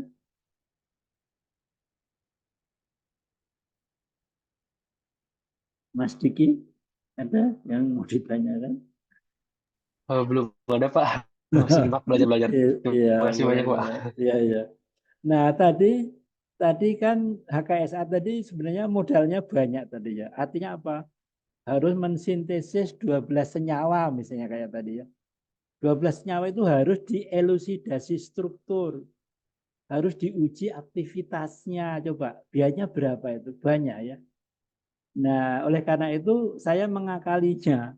Mengakalinya bagaimana kalau HKSA ini kita modifikasi menjadi hubungan kuantitatif, struktur dan aktivitas, tetapi aktivitasnya bukan ED50. Kalau ED50 kan harus kita uji tadi dengan vivo paling enggak ya, atau in vitro bisa juga, atau in vivo. Tapi kan mahal. Nah, jadi parameternya tadi, parameter aktivitas itu saya ganti dengan skor docking. Itu jadi murah sekali. Dan itu sudah saya praktekkan, tapi belum saya bikin bukunya ya. Jadi ceritanya gini, ada dosen UGM itu kebetulan dulu dosen saya terus jadi teman gitu ya, karena saya dulu muridnya terus saya jadi dosen di situ. Beliau tuh menemukan suatu molekul dari tanaman gitu ya. Kebetulan yang ditemukan dua molekul A dan B gitu. tapi kerangkanya sama. Terus diuji untuk anti kanker, ya. Terus loh, efeknya kok ya boleh dikatakan kurang bagus gitu kan. Nah, terus saya punya ide, bagaimana kalau kerangka tadi kita HKSA, tapi bukan dengan cara yang mahal tadi, tapi dengan cara yang saya modifikasi. Caranya gimana?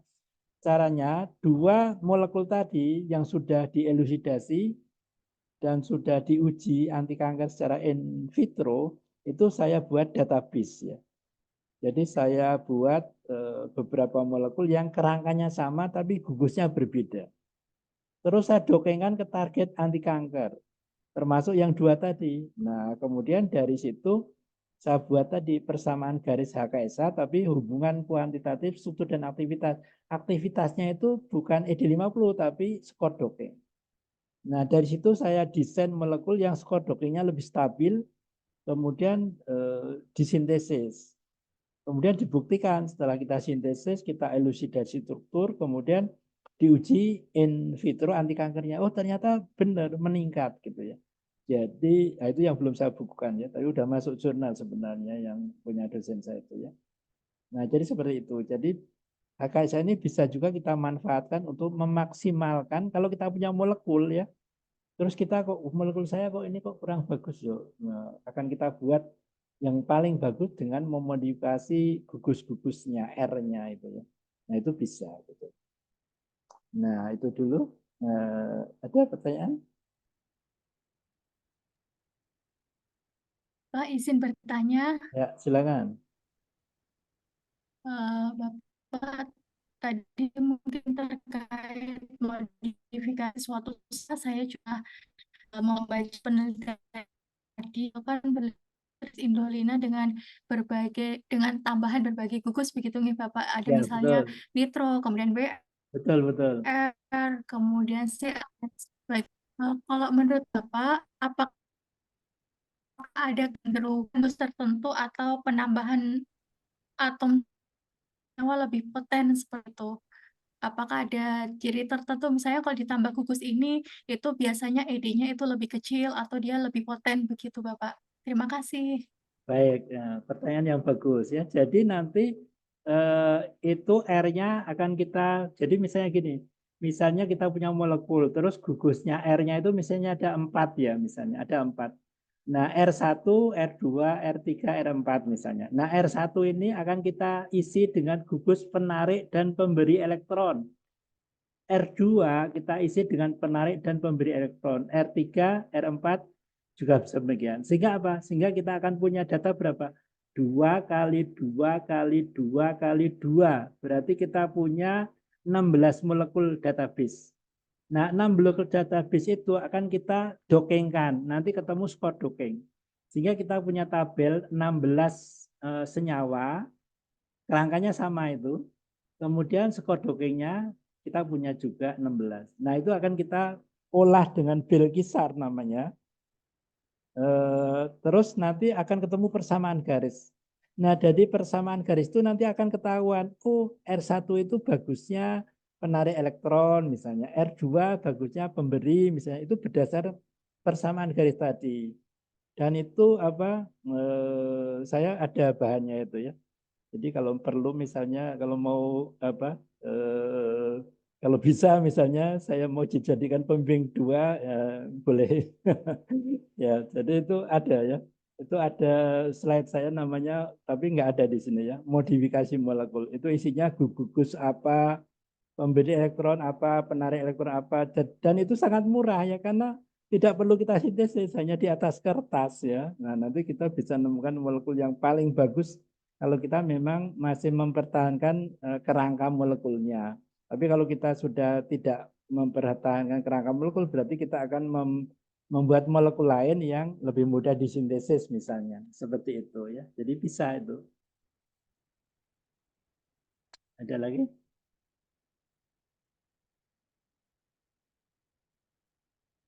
Halo? Oh, izin Pak, boleh bertanya? Ya, silakan. Ya, kebetulan bidang keilmuan saya farmakologi. Nah, kira-kira sering pengalaman Pak Dr. Hari, kalau data in silico yang mendukung aktivitas farmakologi itu tadi sih secara garis besar kayaknya lebih ke yang struktur based drug design itu ya Pak ya? Atau ada beberapa ini Pak, istilah Ya, gitu Pak, ya. Jadi yang apa? molecular docking gitu ya? Ya, jadi kalau kita contoh realnya gimana? Misalnya Oh misalnya ada S3 punya struktur senyawa dari lumut misalnya. hati namanya. Ya, Oh misalnya iya, struktur gitu ya. misalnya ada senyawa isolat gitu Pak dari Ya, tanaman tertentu. oke. Sebut aja Ya, senyawa A gitu ya. iya betul. Nah, Nah, senyawa A. Nah, sekarang senyawa A itu gini, sebenarnya senyawa A tadi itu bisa kita cek sebenarnya dia itu diciptakan Allah untuk apa. Dengan cara apa? Itu kita masukkan canonical smile-nya di pas online namanya. Kemudian dari situ nanti akan keluar protein apa yang dipengaruhi. Misalnya ada 5 atau 10 protein apa yang dipengaruhi. Nah, protein-protein itu oh targetnya satu-satu, ya Pak ya? ya protein targetnya. Protein targetnya itu satu-satu kita masukkan ke string. Nah, nanti kalau beruntung itu nanti akan terhubung oleh suatu penyakit. Ya, contohnya ini contohnya misalnya kayak Algetika tadi ya. Algetika yang Betul Pak. punya saya itu kan sebenarnya karena untuk analgetik antipiritik itu kan saya desain untuk tadi menandingi paracetamol. Tetapi karena saya belajar komputasi tadi, Algetika tadi, canonical smile-nya saya masukkan ke pas online. Kemudian di sana itu ternyata ada protein yang dipengaruhi, salah satunya adalah namanya ubiquinol gitu ya. Ubiquinol, siturkom, dan seterusnya gitu. Nah, ubiquinol ini saya masukkan ke string. Nah, ternyata di sana terhubung oleh suatu penyakit namanya Alzheimer. Kemudian saya belajar Alzheimer itu apa? Oh, Alzheimer itu ini. Terus targetnya apa? Targetnya enzim asetilkolinesterase. Terus saya validasi, kemudian saya dongengkan. Benar. Algetika itu ternyata untuk Oh, Alzheimer lebih iya. bagus dari obat-obat paten ya.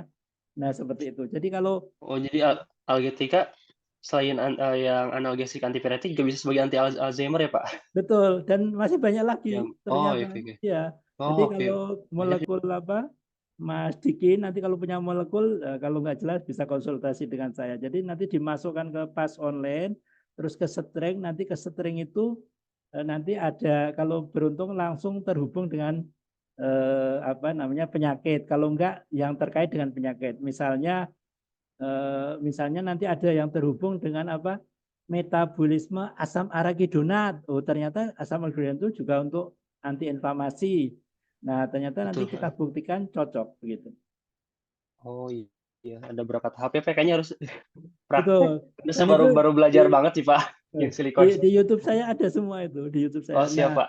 Saya dan coba saya cari. sudah membimbing belasan dari Universitas Wahid Hasyim itu seperti itu. Selama ini kan kalau dongeng kan apa acak gitu ya. Misalnya saya punya molekul lah kira-kira untuk anti kanker saya dongengkan. Jadi sebenarnya itu boleh tapi nggak maksimal. Tapi kalau misalnya apa jadi ada dua pilihan ya. Kita punya molekul, kita mau ngikuti sunatullah enggak? Diciptakan untuk apa? Tapi kalau kita maksakan ya, misalnya, wah saya pokoknya pengen anti kanker, ya resikonya kita mungkin harus memodifikasi molekulnya, ya Oh iya, karena yang kurang ligan tadi ya bagus. Pak. Nah betul ya. Jadi karena kurang bagus harus kita modifikasi. Tapi kalau kita mengikuti sebenarnya enak, karena kayak tadi contohnya kita sudah dikasih contoh kurkumin ya. Kurkumin itu makanya nggak heran kalau kurkumin banyak efek itu sebenarnya contoh dari Allah kalau sebenarnya kita punya molekul itu sudah ditargetkan, ditakdirkan untuk apa. Tapi kalau kita mau bergeser bisa, tapi nanti harus memodifikasi molekul biar efeknya maksimal seperti itu. Baik. Ya, ini sedang S3 atau S2? S2 masih Pak. Iya. Udah S2 Mas ya. Nah, cuman mau S3 mungkin 3 Oh tahun iya, lagi. iya, iya, Ya iya. Mas banyak. Iya, kebetulan ini apa? Nah, saya juga ini, saya sebenarnya juga belajar ini, apa namanya? Jadi di zaman saya itu kalau belajar S3 itu pada bahan alam ya. Sampai saya itu sama istri saya dikritik saya itu. Ngapain belajar sintesis? Yang lain itu bahan alam buat. Enggak, saya pengennya sintesis. Jadi saya apa setia mendalami sintesis. Jadi kalau bahan alam sudah banyak soalnya ya. Jadi ya, seperti itu. Pak. Ada lagi pertanyaan? Pernyataan boleh, sharing juga boleh ya. Saya dapat belajar ilmu itu juga dari peserta ya. Jadi saya itu banyak dapat ilmu dari peserta ya, termasuk software saya ini ya. Maksudnya software yang saya pakai ini aslinya itu kan dulu lewat Linux ya, OpenDrive Linux. Kemudian ada mungkin di sini ada dari UII ya, ada Bu Isnatin yang dekan Fakultas Kedokteran UII itu kan kebetulan belajar ini sama saya. Kemudian waktu itu kan laptopnya masih jadul ya, masih bit 32. Kemudian laptopnya kan pada mulai baru bit 64. Nah, software saya ini hanya berlaku untuk pendrive Linux bit 32. Terus saya nanya, Bu, dulu kita belajarnya bit 32, sekarang laptopnya udah pada baru, Ibu masih bisa kerja enggak? Nah, beliau ini cerita kalau bisa Pak, karena suami saya dosen IT, terus dimodifikasi ke Windows jadi 2 baris. Dari belasan coding menjadi 2 baris itu atas jasa Pak Satyo Nuryadi ya, suaminya Bu Isnatin yang dekan Fakultas Kedokteran UII. Jadi mudah-mudahan beliau dapat amal jariah ini Pak Satyo Nuryadi ya. Jadi nanti akan kita belajar dengan jasa Pak Satyo Nuryadi dengan hanya 2 baris untuk docking itu ya, yang tadinya belasan gitu. Begitu. Ada pertanyaan? Bu Ika dari UII ya. Masih belajar, Mas. Bingung, Pak. Anjay. Mari Anda juga Bu Farida ya, Bu Isnatin, Bu Farida ya. Ya, jadi insya Allah kalau docking ini sebenarnya belum banyak ya. Jadi kalau kita misalnya ikut seminar ya, misalnya ikut seminar, kemudian ada 100 makalah ya, ada 100 makalah itu kebanyakan belum ada dockingnya. Jadi makalah itu misalnya kita tambahin docking sudah jadi makalah baru lagi sebenarnya, udah bisa publikasi lagi sebenarnya ya. Bisa ngajak yang punya makalah atau bisa sebagai sumber gitu ya. Nah, jadi sebenarnya enaknya komputasi itu ya. Jadi kita cukup di depan laptop bisa ikut seminar gitu ya.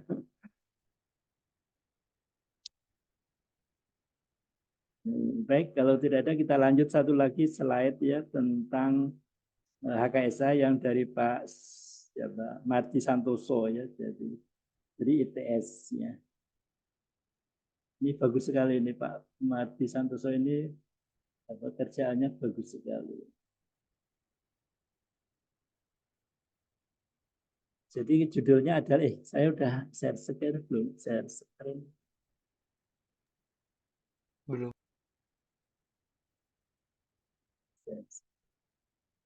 Masih bertahan ini, masih 13 peserta.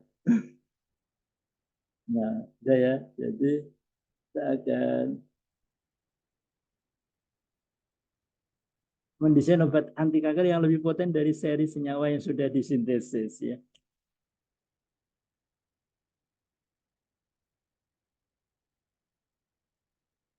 Nah, jadi ini ceritanya Pak Mardi Santoso, ini waktu itu belum guru besar ya. Waktu itu belum guru besar tapi sudah lektor kepala ya. Jadi waktu itu ketemu saya di fakultas itu membawa data ya, bawa data 7 molekul yang beliau sintesis ya. Karena beliau jurusannya itu kimia bahan alam ya. Beliau sintesis 7 molekul itu kerangkanya sama, yaitu derivat isatin ya. Derivat isatin ya. Ini bukan isnatin ya. Kalau isnatin nama orang, kalau ini isatin ya. Isatin suatu molekul. Kebetulan di lab saya ada ini, di lemari, di kulkas saya masih ada ini ya. Nanti mau dikasih siapa ini, mau pensiun. Ya, jadi beliau membawa 7 molekul, kemudian sudah diuji anti kankernya di sebelah, di Fakultas Kedokteran UGM ya. Kebetulan dia datang ke Jogja, terus mampir ke ruangan saya, terus saya punya molekul ini Pak Hari, punya data, maksudnya data 7 molekul. Bagaimana kalau kita publikasi?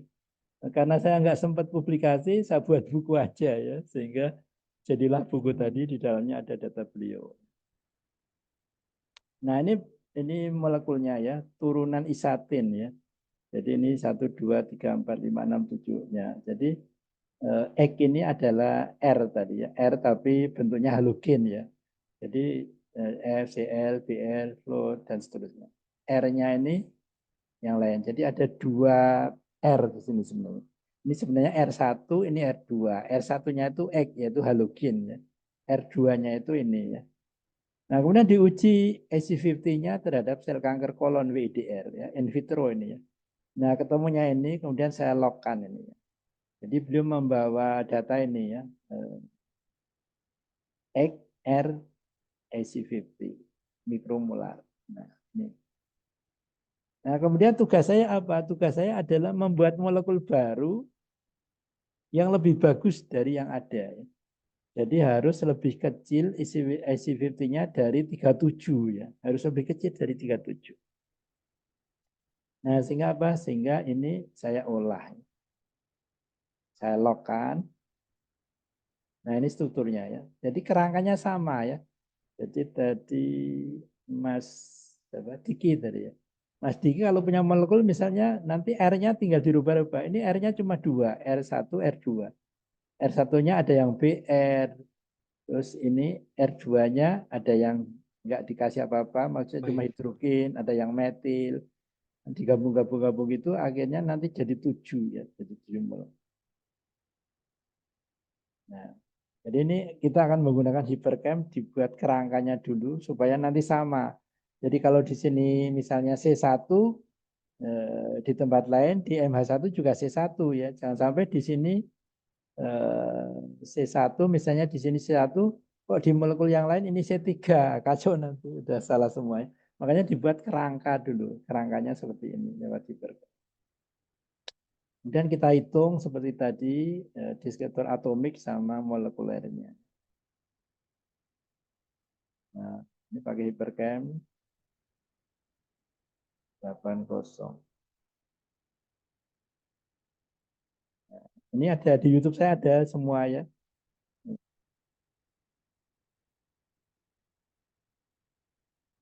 Nah, ini datanya seperti ini ya. Jadi muatan di C1, 2 dan seterusnya. Kemudian ini lanjutan ya, lanjutan ada banyak sekali karena strukturnya tadi cukup banyak ya sehingga C-nya sampai C berapa ini? 18 ya. Muatannya kita hitung semua. Nah, kemudian data molekulnya juga ya, data molekulernya kita hitung juga. Nah, seperti ini ya, ada energi HOMO, energi LUMO, log P, energi hidrasi, ada polarisibalitas dan sebagainya. Ada luas area surface area ya. Ada momen dipol, ada panas pembentukan ya. Nah, terus nanti kita analisis dengan Bilgisar ya. Jadi kita tinggal mencet-mencet aja kalau satu deskriptor itu apa yang berperanan dan seterusnya ya.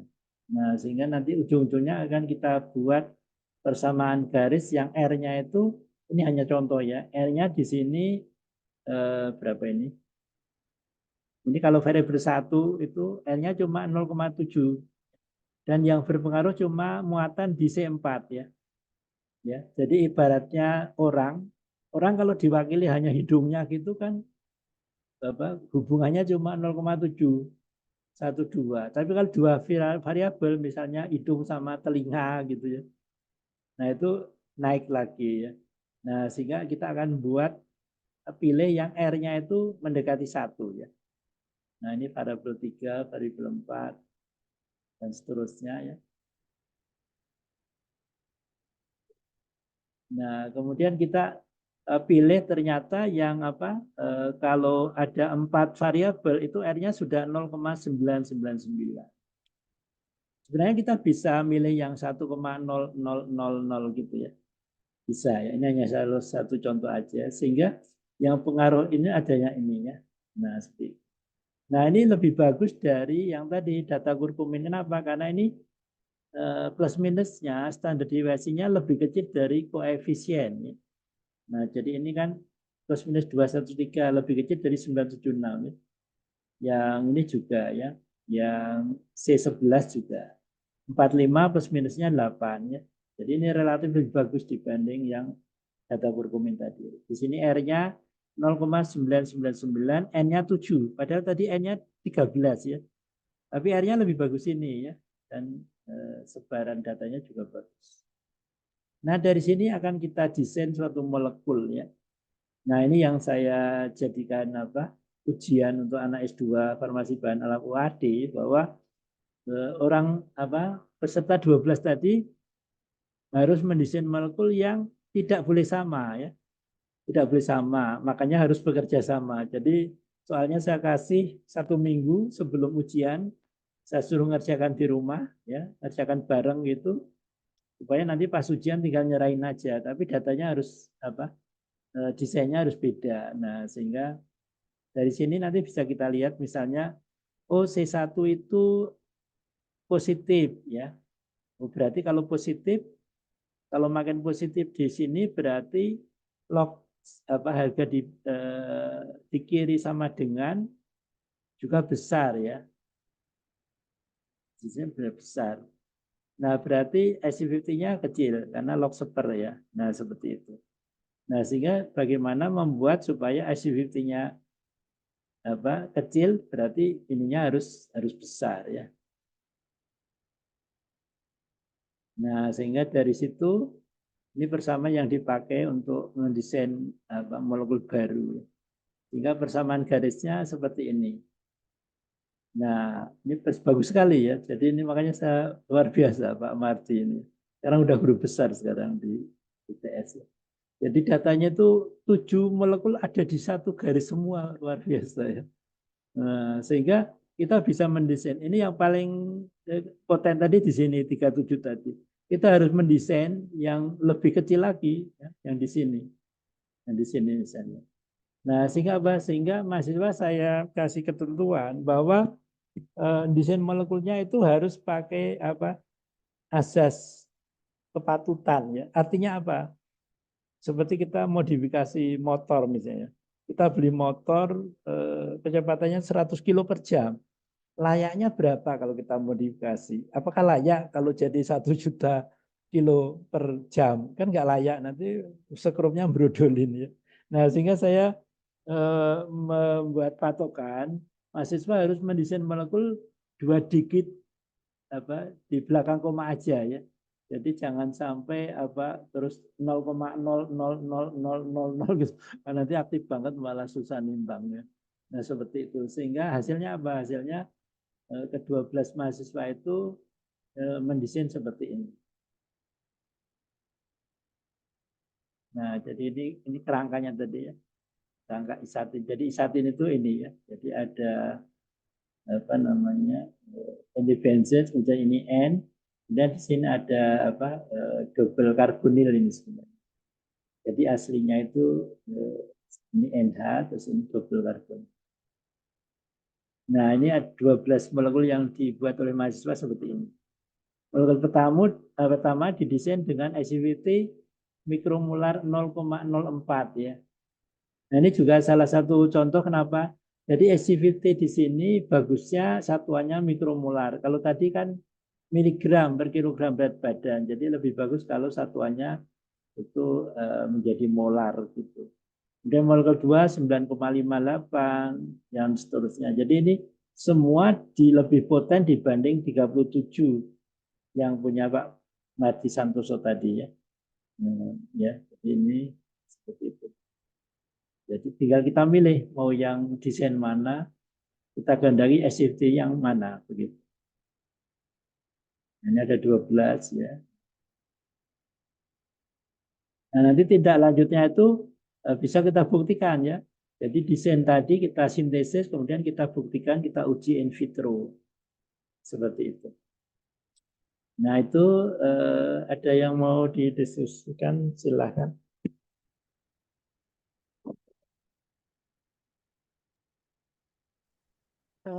Ya, saya ingin bertanya Pak Hari. Ya, monggo silakan. Ya, kalau saya lihat ya kan ini kan pendekatannya in silico ya, jadi sebagai dry lab-nya. Nah, kalau Betul. untuk pengalaman Pak Hari, bagaimana validitas ketika dia diuji in vitro? Apakah itu selalu bisa berkorelasi atau kadang juga berbeda? Tadi misalnya IC50-nya tadi ada sekian ya, 1, sekian mikromol. Tapi kemudian diuji in vitro itu apakah ya sekitar itu atau mungkin bisa berbeda? Nah, ini saya ingin tahu bagaimana apa ya istilahnya validitas dari data in silico tadi, kemudian ketika dia diuji in vitro, gitu Pak Oke, Hadi. betul, Apakah betul. selalu, oh iya ini terbukti gitu, nggih, matur Ya. nuwun. Jadi kalau saya sendiri, saya belum melakukan ya Bu, kalau yang HKSA secara komputasi saya lakukan, tapi secara in vitro saya belum melakukan. Tapi berdasarkan pengalaman teman, itu biasanya angkanya nggak akan sama Bu, pasti berbeda. Tapi Nggih. kalau secara relatif kemungkinan sama. Jadi misalnya dua molekul ini secara HKSA, misalnya molekul A lebih bagus dari B. Itu kalau diuji in vitro Iya. pasti juga Iya. lebih bagus. Tapi Iya. kalau angkanya biasanya nggak akan sama, jauh Bu, biasanya begitu. Iya. Jadi secara Iya. relatif Oke. bisa, seperti yang Jadi saya buktikan secara tadi. tren itu Iya. bisa sama Betul, nggih. betul. Tapi secara Ya, kuantitatif trennya itu sama ya, tidak. tapi Betul, secara betul, angka nggih. betul. Ya. Dan kalau saya Oke. hanya membuktikannya itu Bu, yang saya bantu teman itu, yang saya modifikasi secara HKSA, tapi bukan dengan IC50, tapi dengan skor Dokeng itu seperti itu. Jadi cocok secara kualitatif. Jadi misalnya kita punya dua molekul, kemudian kita modifikasi, kemudian desain molekul baru. Menurut desain saya, molekul ini lebih bagus. Setelah kita uji memang lebih bagus, tapi angkanya memang nggak bisa pas Bu, Ya, harus relatif. nggih. Karena kan memang kalau di in vitro itu dia masuk ke sel ya katakanlah, itu kan lebih kompleks ya untuk bisa Betul, sampai ke target yang dimaksud. betul. Jadi ya oke. Nggih, matur Oke. nuwun sanget Pak Hari. Dan satu lagi nih Bu, satu lagi yang perlu diwaspadai kalau in vitro itu, ini contoh realnya saja, nggih. Jadi contoh realnya ada mahasiswa S3 itu mempunyai molekul Bu, dia itu kalau nggak salah ada gula nyambung 3 begitu Bu, triosa gitu ya. Triosa kemudian Ya, didokengkan, kemudian diuji secara in vitro, kemudian bagus sekali. ya. Bagus sekali. Nah, Ya, waktu itu ya, ada ya. 7 penguji ya, 7 penguji. Yang 6 penguji ini semuanya salut ya. Artinya apa? Waduh, ini bagus sekali untuk apa namanya? Untuk obat ini bagus sekali. Hanya saya yang beda pendapat. Kenapa? Karena gini, kalau dokeng itu adalah target di dalam tubuh kita. Nah, jadi kalau kita misalnya nguji in vitro itu harus kita pikirkan, apakah molekul yang 3 gula tadi, kalau kita masukkan ke tubuh tetap Ya, berinteraksi dengan reseptor betul. 3 gula. Berdasarkan pengalaman, Ya. ini ada Bu, dan ini ada penelitiannya dari Setia Budi, ya, dari staf Budi Ya. itu hesperidin dengan hesperitin. Jadi hesperidin itu adalah hesperitin yang mengandung gula, Bu. Iya. Nah, jadi yang hesperitin tidak ada gulanya, yang hesperidin ada gulanya. Kemudian kita dokengkan terhadap target tertentu. Yang ada gulanya ini bagus sekali, Bu, lebih poten. Ya. Tetapi setelah kita uji in vivo, loh kok sama? Oh ya. Ternyata apa? Gulanya itu lepas, Bu. Gulanya lepas. Sehingga ya berarti antara dokeng dan in vivo nggak cocok. Nah, itu kenapa? Ya. Karena kita salah memahami tadi, interaksinya bukan yang ada gulanya, tapi yang Ya. gulanya sudah lepas. Nah, itu yang kadang-kadang tidak diperhatikan, Bu, Ya. kadang-kadang. Nah, Nggih, seperti nggih. itu. Ya, karena nanti in vitro kalau in vivo pun juga bisa berbeda lagi ya, karena kan Betul. targetnya makin kompleks. Nggih. Matur nuwun sanget, Pak Hari. Betul. Sama seperti gini, Bu. Misalnya gini, saya mendokengkan asetanilit misalnya. Nggih. Asetanilit ini saya dokengkan. Terus kita publikasi, oh astanilit itu hasil dokingnya sekian-sekian, oh ini bagus-bagus misalnya gitu ya. Sebenarnya itu salah, Bu. Kenapa? Karena kalau kita belajar metabolisme, kalau kita makan asetanilit itu sebenarnya otomatis di dalam tubuh kita itu nanti terjadi, jadi kalau ada inti benzen, itu nanti otomatis ada hidroksilasi di posisi para. Jadi kalau kita makan astanilit itu nanti di tubuh kita jadi paracetamol. Jadi yang didokengkan Oh ya, asetilid atau paracetamol tetap paracetamol. Nah, itu yang kadang-kadang tidak tetap oke, diperhatikan, ya, J. betul. Seperti misalnya tamoxifen, ya Bu. Nah, ini Ya, juga pengalaman. Ada mahasiswa, Pak, saya kok nyari interaksi tamoxifen nggak ketemu ya, Pak. Terus saya bilang, insya Allah sampai kiamat nggak akan ketemu. Kenapa? Tamoxifen ya, itu strukturnya kalau kita makan akan mengalami hidroksilasi di posisi para, sehingga yang berinteraksi itu hidroksitamoxifen. Makanya ada kode PDB 3ERT itu yang berinteraksi OHT, ya, hidroksitamoxifen. Nah, jadi metabolisme obat itu perannya di situ, sehingga perlu juga sebenarnya ya. belajar metabolisme obat. Nah, begitu. Ada yang lain? Di YouTube saya juga ada itu Ya, jadi kalau metabolisme obat. insiliko itu Ya. J. Jadi ibaratnya kalau insiliko itu masih hipotetikal ya. Jadi untuk Betul, bisa terbukti itu kan harus in vitro, in vivo, begitu J. betul, Paling tidak betul, itu sudah membantu lah membuat hipotesis betul, yang betul. lebih tajam J. Matur nuwun Dan sangat J. sudah banyak Bu, sudah banyak terbukti. Nah, sebenarnya kita juga nggak bisa menutup mata di dunia ini. Maksudnya di kalangan ilmuwan itu ada dua pendapat Bu. Jadi yang pertama, pengalaman dia itu bagus bahwa in silico itu kok membantu sekali dengan in vivo dan in Ya. vitro, ya. Tapi ada satu lagi Bu, itu kalau saya tawarin in silico dia nggak mau Bu. Apa bilangnya?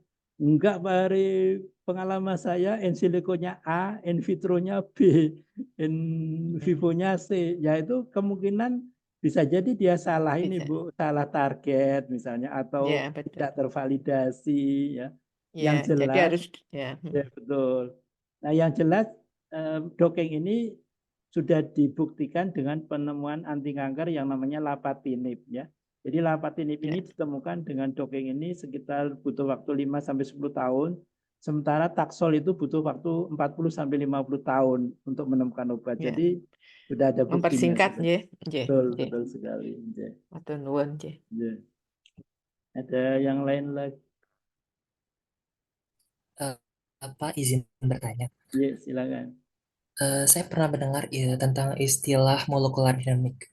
Oh Nah, iya, betul, betul. molekular dinamik ini sama halnya dengan molecular docking dalam metode desain obat ini. Terima kasih. Iya, betul. Jadi kebanyakan software docking itu tidak semua software itu protein dan ligan itu bergerak, ya, fleksibel. Jadi ada yang beberapa software itu yang bergerak itu hanya ligannya, ya, proteinnya itu diem. Nah, itu kan nggak sesuai dengan tubuh kita, sehingga diperlukan molekular dinamik tadi, ya. Dan itu memang molekular dinamik ini cukup besar ininya, ya, kapasitas komputernya paling nggak 16 giga gitu, ya, dan waktunya cukup lama, ya, sehingga jika memang bahkan saya dengar ada sekarang itu jurnal yang meminta molekular dinamiknya, ya. Nah, kenapa saya merasa belum perlu? Karena software yang kita pelajari ini dua-duanya fleksibel, ya. Jadi antara protein dan ligan ini fleksibel sehingga sudah sesuai dengan tubuh kita, termasuk pH-nya kita sesuaikan, ya.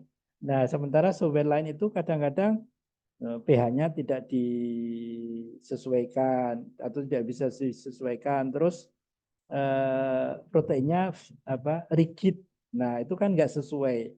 Nah, sehingga seperti itu. Dan kebetulan saya sudah buktikan tadi, ya, software ini saya gunakan untuk menemukan obat, dan antara dokeng dan in vivo itu cocok, ya. Nah, saya mohon doanya juga. Ini obat saya sedang ada di investor ini, ya. Mudah-mudahan katanya hari ini ada berita baik, tapi belum dapat saya. Mudah-mudahan ada berita baik sehingga bisa ditindaklanjuti, diproduksi begitu, ya. Mohon doanya. Nah, Amin J. ya. Ada lagi?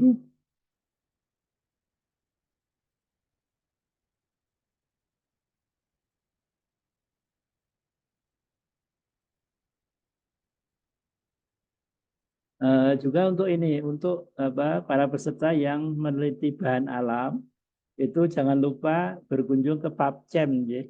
Jadi PubChem itu biasanya sudah memuat molekul-molekul bahan alam dan bahkan sudah dipatenkan mungkin berpuluh atau beratus, ya.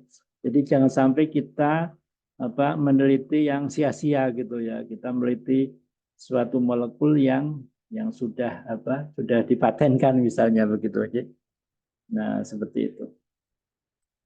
Nah, ada lagi yang Oh ya, berarti kalau seperti itu untuk bahan alam kita harus cek dulu ya, apakah betul, senyawa betul, fitokimianya itu sudah dipatenkan atau betul, belum ya? Oh betul. begitu. Nanti kita cek, saya contohkan di sini aja, mumpung Ya, ingat. bagaimana mereka mematenkan itu berdasarkan apa? Apakah hanya sekedar dari kajian in siliconya kah? Dari senyawa fitokimia tadi yang misalnya dia didokingkan, oh ini dia bisa berinteraksi.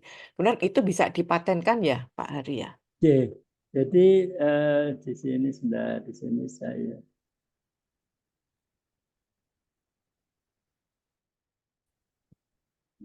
belum ini ya, Pak, belum share screen.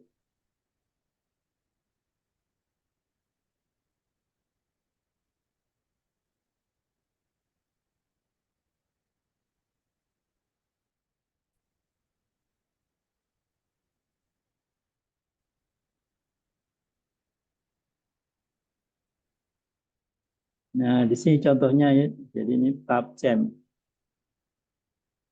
Ya. Nah, di sini nanti bisa dimasukin molekul apa yang ada di alam sehingga nanti kita misalnya kurkumin aja ya yang situ. Atau andrographolaide misalnya, andrographolaide.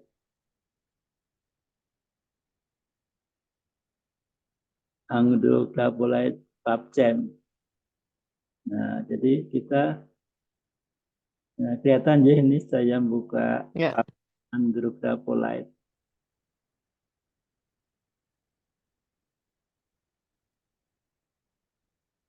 Nah, ini andrographolaide. Nah, ini langsung di sini ada. Nah, jadi biasanya ada. Nah, ini 14 ini ada paten ya. Nah, jadi sudah banyak sekali. Nah, ini di WIPO paten scope. Oke. Ini kebetulan nggak begitu banyak ya. Biasanya banyak sekali.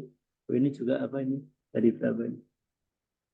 Itu caranya mematenkan gimana ya Pak Ari kalau dia masih sebatas in silico. Jadi misalnya dia dari apa istilahnya mengetahui fitokimianya, Oh, kemudian iya. masing-masing kemudian Kalau didokingkan gitu. Iya. kalau biasanya di sini kayaknya sudah diuji, Bu. Kayaknya jarang. Oke, berarti harus uji dulu. Ya, jadi kalau cuma in silico kayaknya agak lemah, Bu. Minimal Belum ya? Oke, in vitro, in ya. vitro, in vitro, ya. Minimal in vitro. Atau Jadi kalau baru. ya, Mm-mm. nah di sini ada paten, ya. Paten. Nah ini ada berapa nih? 1000, 1000 lebih ini. Ini harus diklik satu-satu yang Iya. dipatenkan apa aja gitu. Nah, apa Oke. namanya? Berarti itu ya. Apa? Berarti itu sudah ada uji selanjutnya ya. Jadi tidak sekedar dari in silico saja, tapi mungkin dia sudah in vitro atau mungkin udah uji in vivo begitu ya untuk bisa paten. J. Dia bisa Kalau mendaftar paten molekulnya itu sudah ada, J. dari Tapi kalau apa yang molekul dia temukan. baru, kalau molekul baru itu nggak usah diuji juga bisa, Ya. Bu. Jadi kayak Fred Applegate itu kan sebenarnya menemukan molekul, Oh, yeah. molekulnya itu seperti milik saya, maksudnya seperti yang dikirim sama Allah itu ya. Jadi sebelumnya, Oh ya, karena dimodifikasi, ya, karena dimodifikasi sendiri, kemudian dia itu lebih poten dari uji-uji tadi itu sudah bisa ya, Pak Ari ya. sudah, J. Jadi yang punya siapa itu?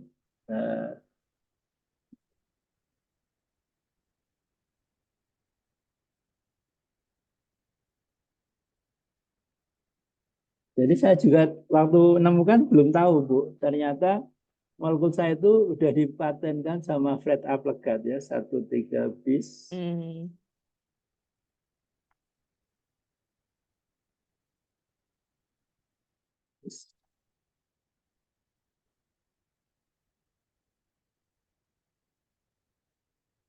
1-3 bis para hidroksi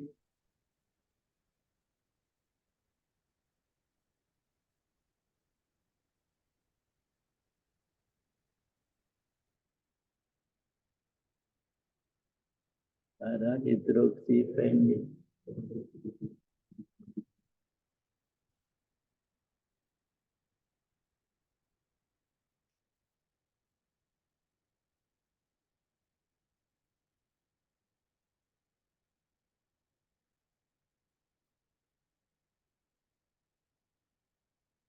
Agak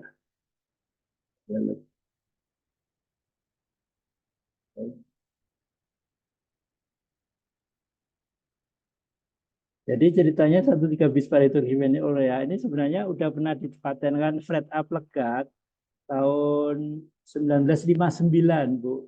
Dia orang kimia, nemukan molekul baru terus dipatenkan. Jadi yang dia patenkan molekulnya dan cara membuatnya.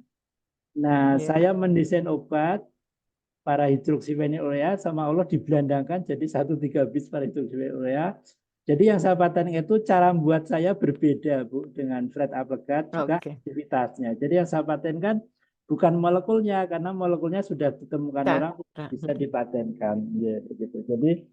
Jadi kalau yang dari kimia mungkin molekul baru tanpa diuji aktivitasnya bisa kita patenkan. Tapi kalau misalnya kita mau patenkan obat yang sudah ada itu bisa cara membuatnya atau aktivitas Cara membuatnya. bisa kita patenkan begitu.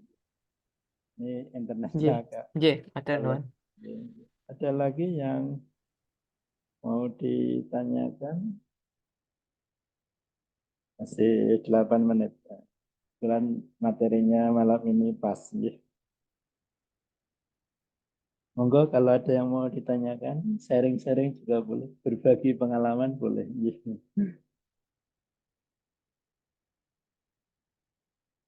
Nah, ini pengalaman juga bahwa sebenarnya matenkan itu ada untung ruginya. Jadi saya sebenarnya pengen paten saya itu paten yang marketable ya, menghasilkan uang ya.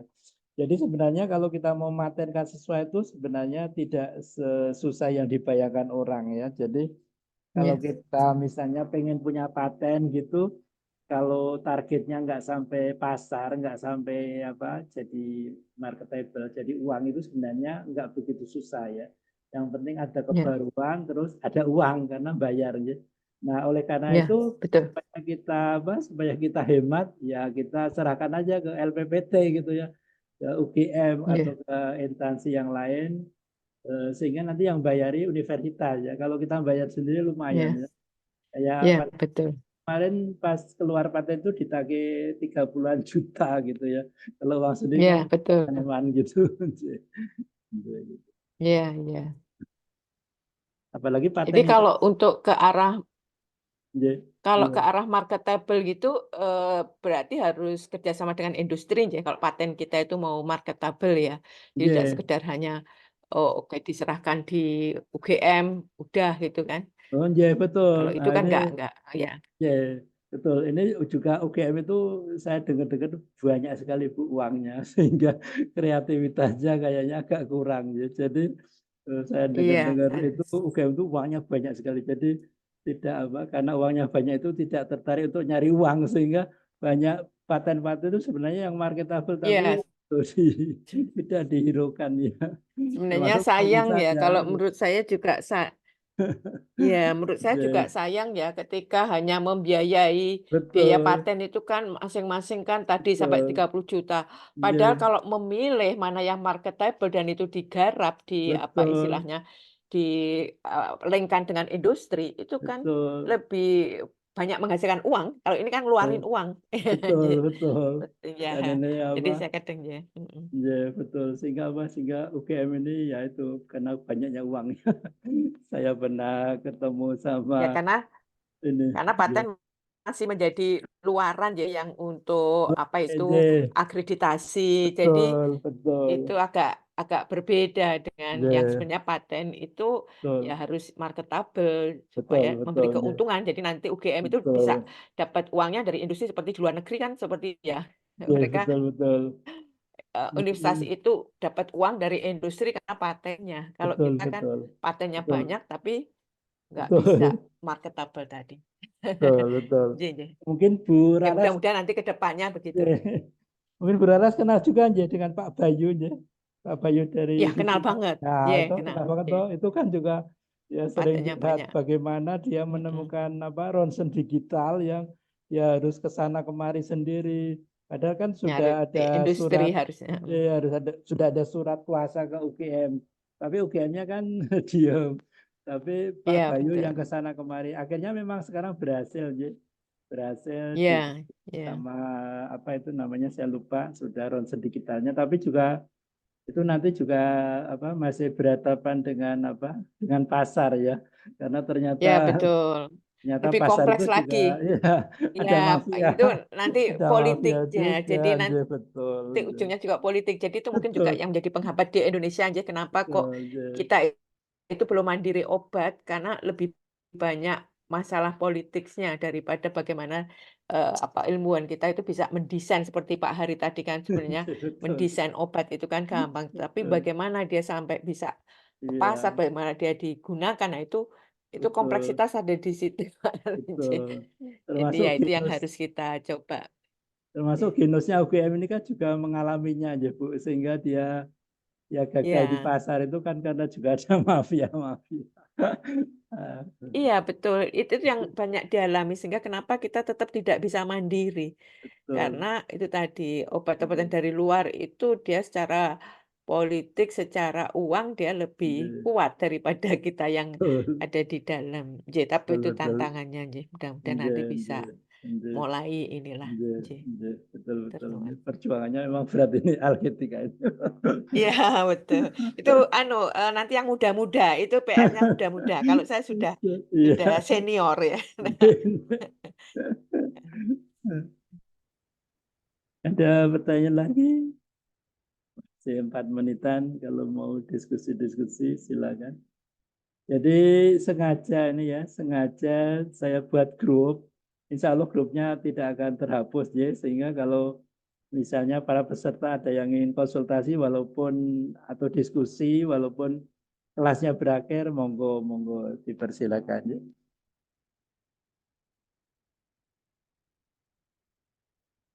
Ada pertanyaan?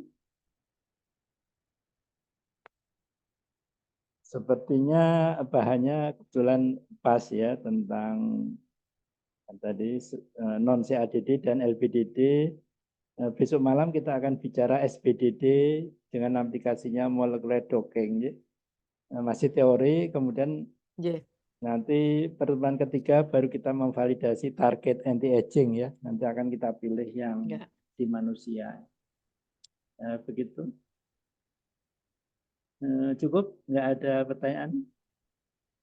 Saya cukup Pak Ari. Terima kasih sudah banyak Oke. banget tadi apa yang disampaikan. Ya Ya, mudah-mudahan baik. saya bisa ngikutin. Amin. Ya, bisa. Yeah. Ya, Yeah, baik kalau gitu. Kalau gitu kita akhiri alhamdulillah. Terima kasih atas kehadirannya semuanya. Mudah-mudahan jadi amal jariah kita ya, Yeah, matur belajar nuwun. bareng aja. Kita akhiri. Amin. Alhamdulillah. Yeah. Assalamualaikum warahmatullahi wabarakatuh. Waalaikumsalam. Waalaikumsalam. Matur nuwun Pak Ari. Sugeng Sami-sami. istirahat. Ya, monggo. Semuanya Terima kasih, sugeng Pak. istirahat. Selamat. Monggo, terima Yeah. kasih semuanya. Yeah. Silakan kalau mau live